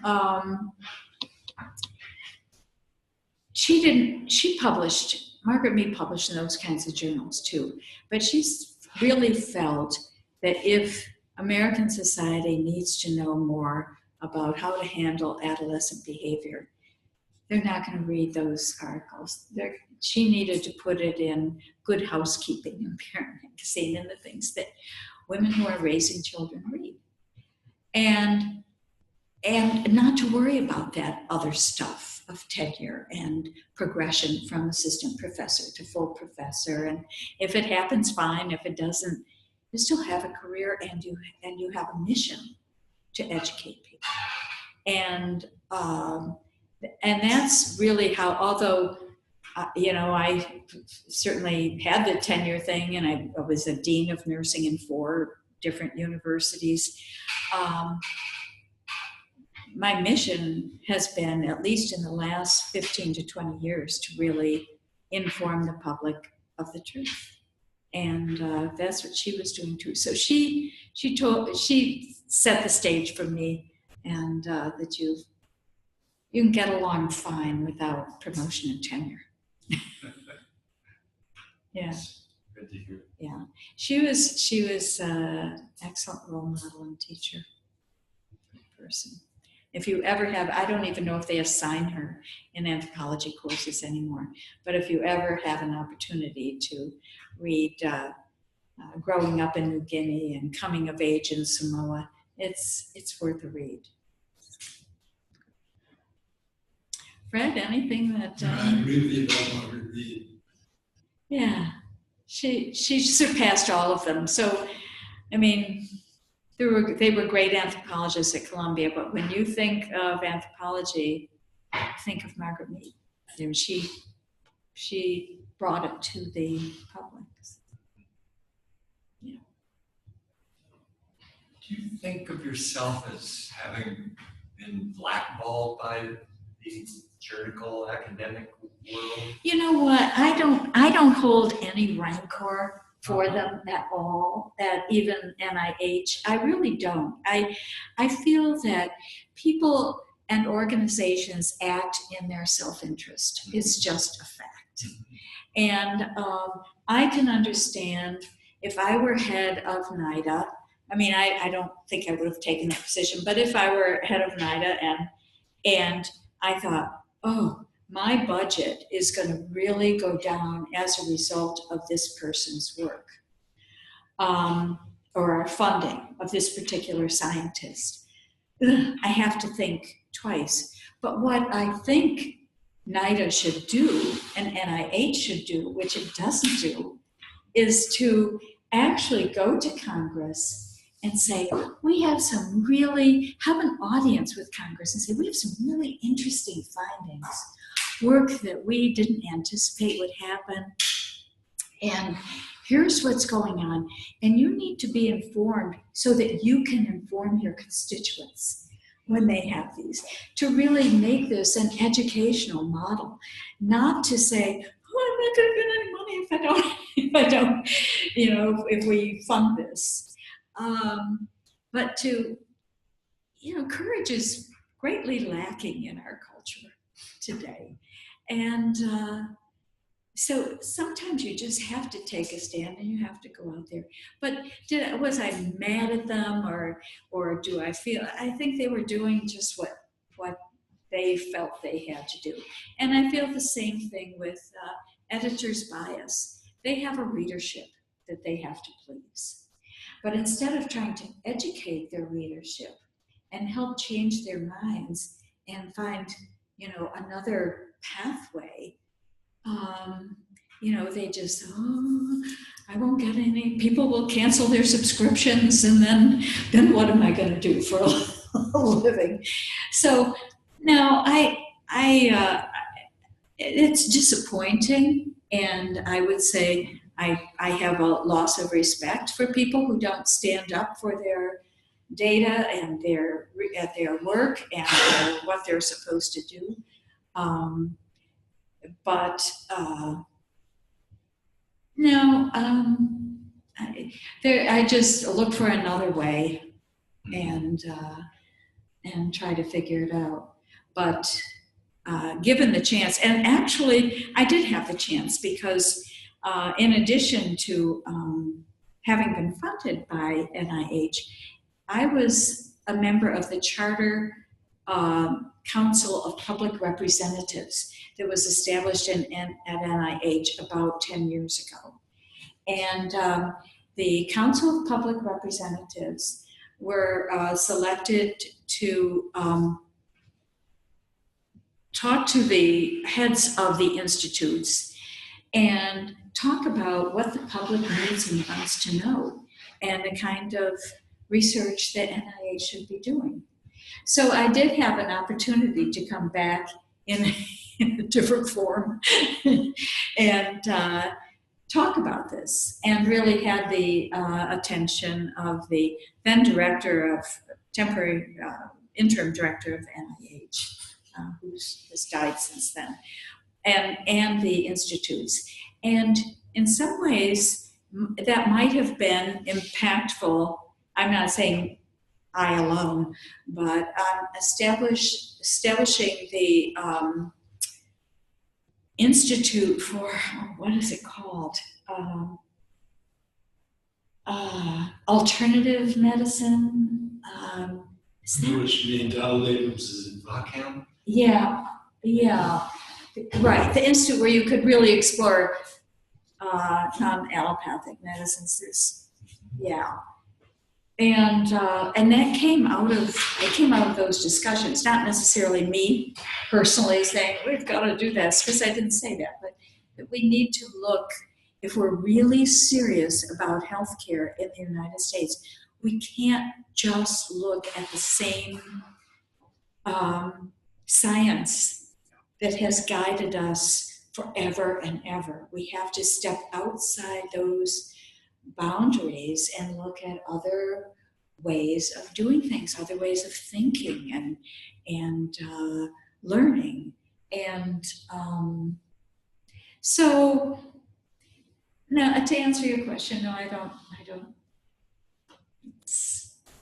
You may not have gotten in the journals you would wish to have gotten. Yeah, but right. Water under the bridge. But it's water under the bridge, and I think they have suffered for it. Yeah. They look conservative and rigid, and not with the program, the new program for young people. So, I have my viewpoint as a clinician doing cannabis work and knowing what's coming out of.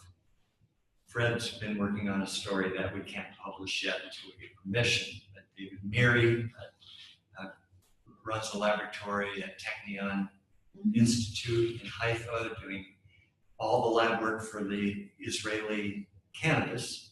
that's where it's all going on, by the way. Yes, that's true. And the tools that are available these days, with you fill 96 wells with cancer cells, and you can put a different strain in every well, and in a few hours with these automated scanning cameras, you can tell if the cannabinoids are doing anything or not. NIH could be doing so much to help with cancer treatment, among other things.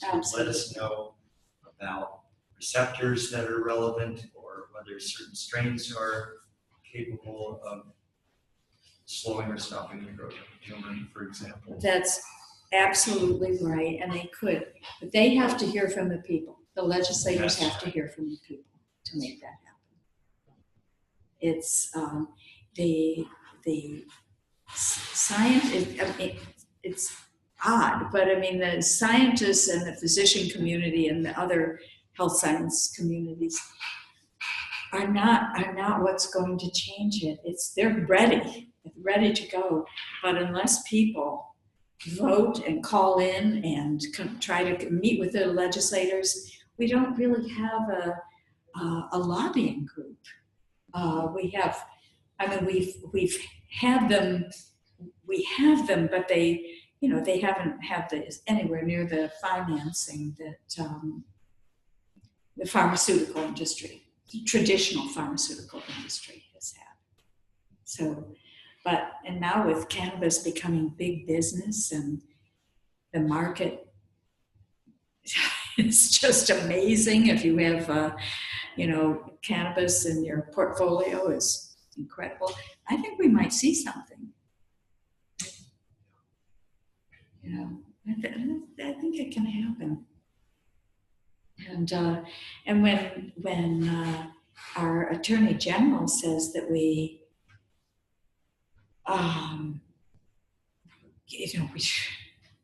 you know what the Attorney General says, but then you go to Ohio, where all the men who were mining coal are now growing cannabis and making as much money. That's the kind of convincing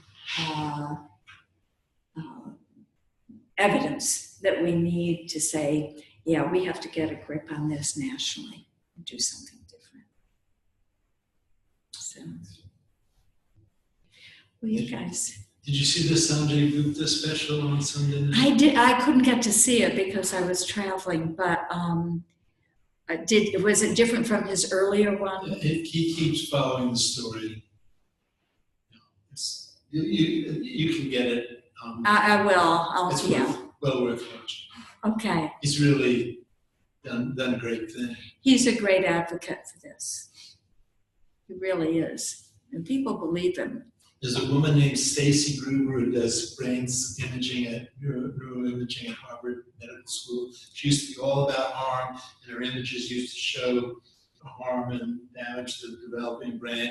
And now she's showing better organized white matter, and the wind is completely shifted. She's finding benefit. That's very interesting.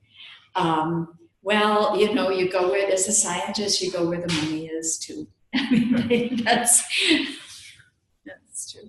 But I think in addition to attention deficit disorder, I think if something can be done with very elderly people, I never saw dementia in Jamaica. I never saw, and they live long. In Jamaica, they have a longer lifespan than we do. And I never saw a case of dementia. Now, I'm sure there were some, but in all the villages I lived in, Kingston and everywhere, it just wasn't there. So I think it's worth really examining the role of this substance on brain functioning of older people, really older people. So, lot to do. It's all you biology, physician, and nurse, everybody. There's a job for you out there on this. Any last questions? You've been a very, very attentive group. Thank you so much for the opportunity to meet with you today. So where did you travel from? And where do you live? Yeah. I live in Chicago. Oh, cool. Yeah. I'm a New Yorker originally, and now transplanted to another really great city. Chicago's a wonderful place. And it's great there. As I said, I have a son living up here. I have two sons, one on each coast. So Chicago's pretty good. I don't get to babysit very often, but at least I can get out to see both of them. It's only one flight from Chicago. So are you currently doing nursing?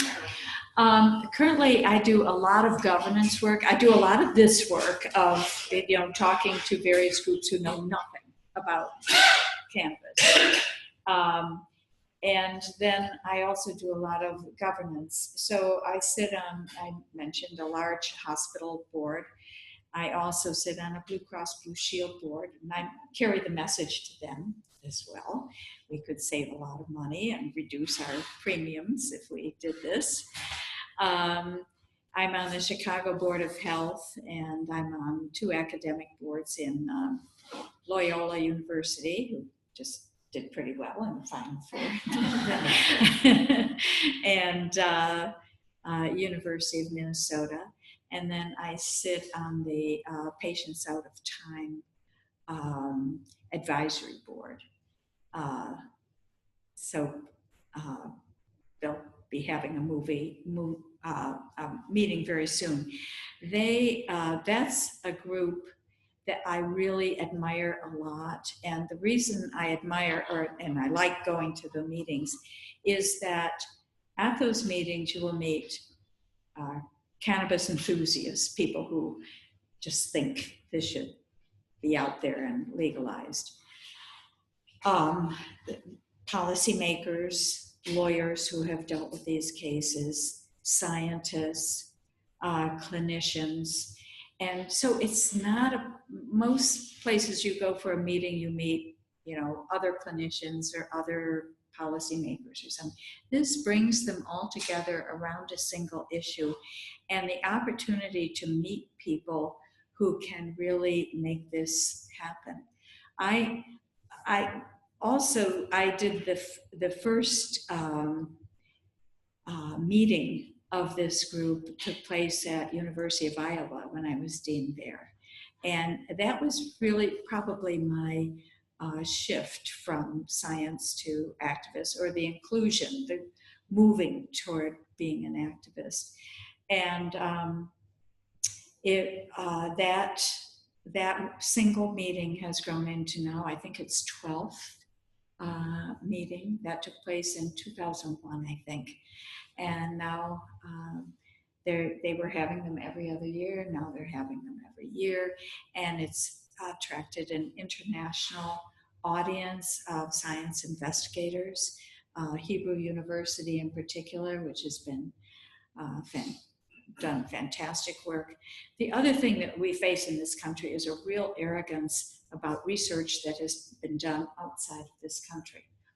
So they'll believe it if it's from their own funded investigators here, but there's been great research going on in Canada. Hyperemesis gravidarum, morning sickness. The Canadians and Scandinavians, Sweden, have done wonderful work on the use of cannabis, and of course Jamaicans used it for that purpose as well. And but France, England, Canada, Italy, Spain, Israel for sure, big time, have done hundreds of research studies, but they are systematically ignored by the science communities in this country, which is too bad because it's been great work. England especially, wouldn't you think? Ethan Russo's work over there with that. That's right. Yeah. Jeffrey, GW. Right. That group.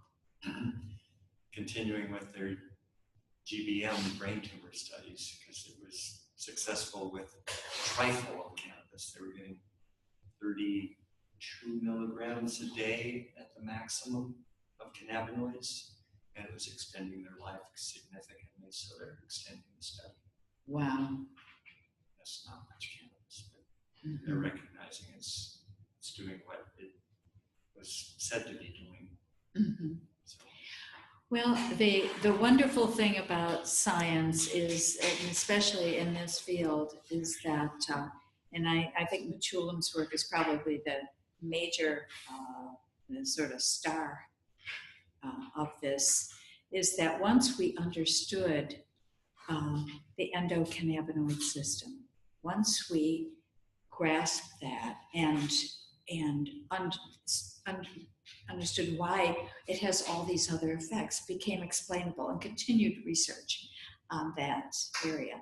I like the work he's doing now, Raphael Mechoulam is doing now, which is taking it to an even higher level, which as an anthropologist, I really appreciate, because the reason for our success as a species has been because we work in communities. We're not like the lone Neanderthal who wandered out there by himself and, was eaten by bears or something. I mean, we have being a community has been, what's has made us so successful.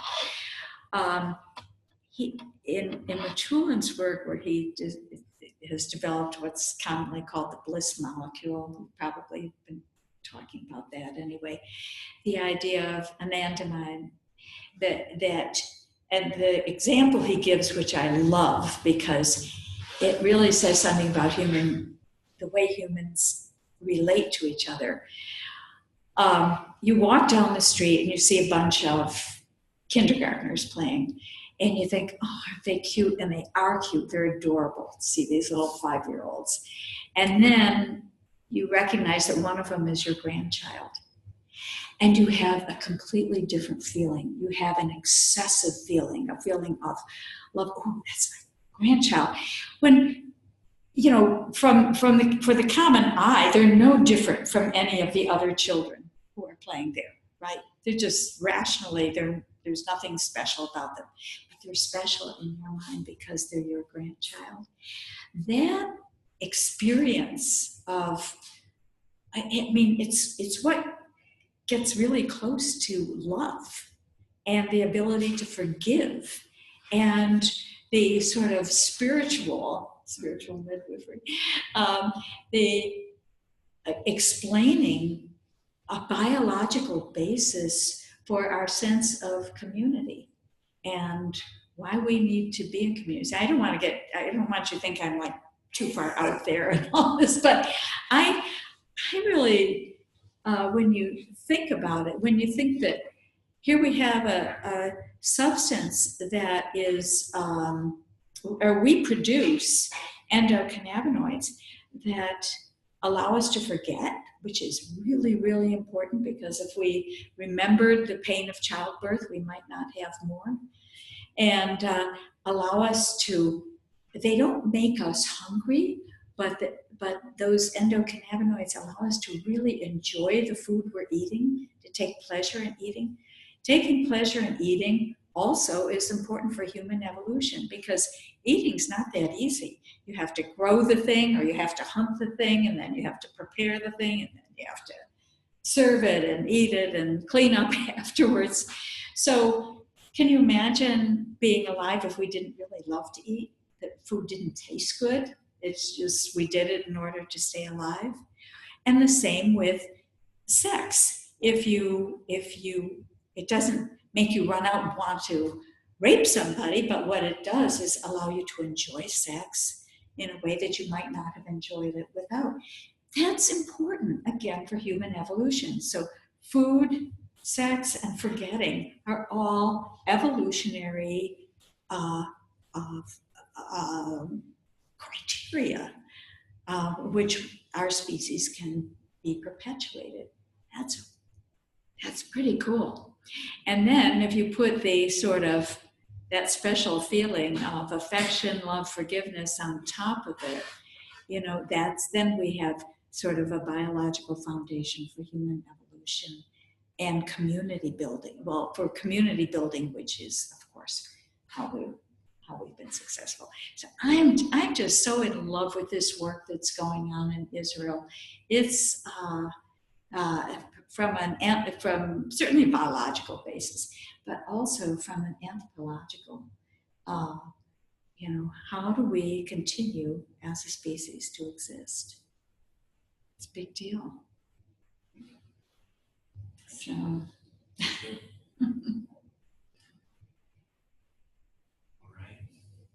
Anything more? Thank you. Thank you. Thank you so much. It's a pleasure. Take care of this part of the business.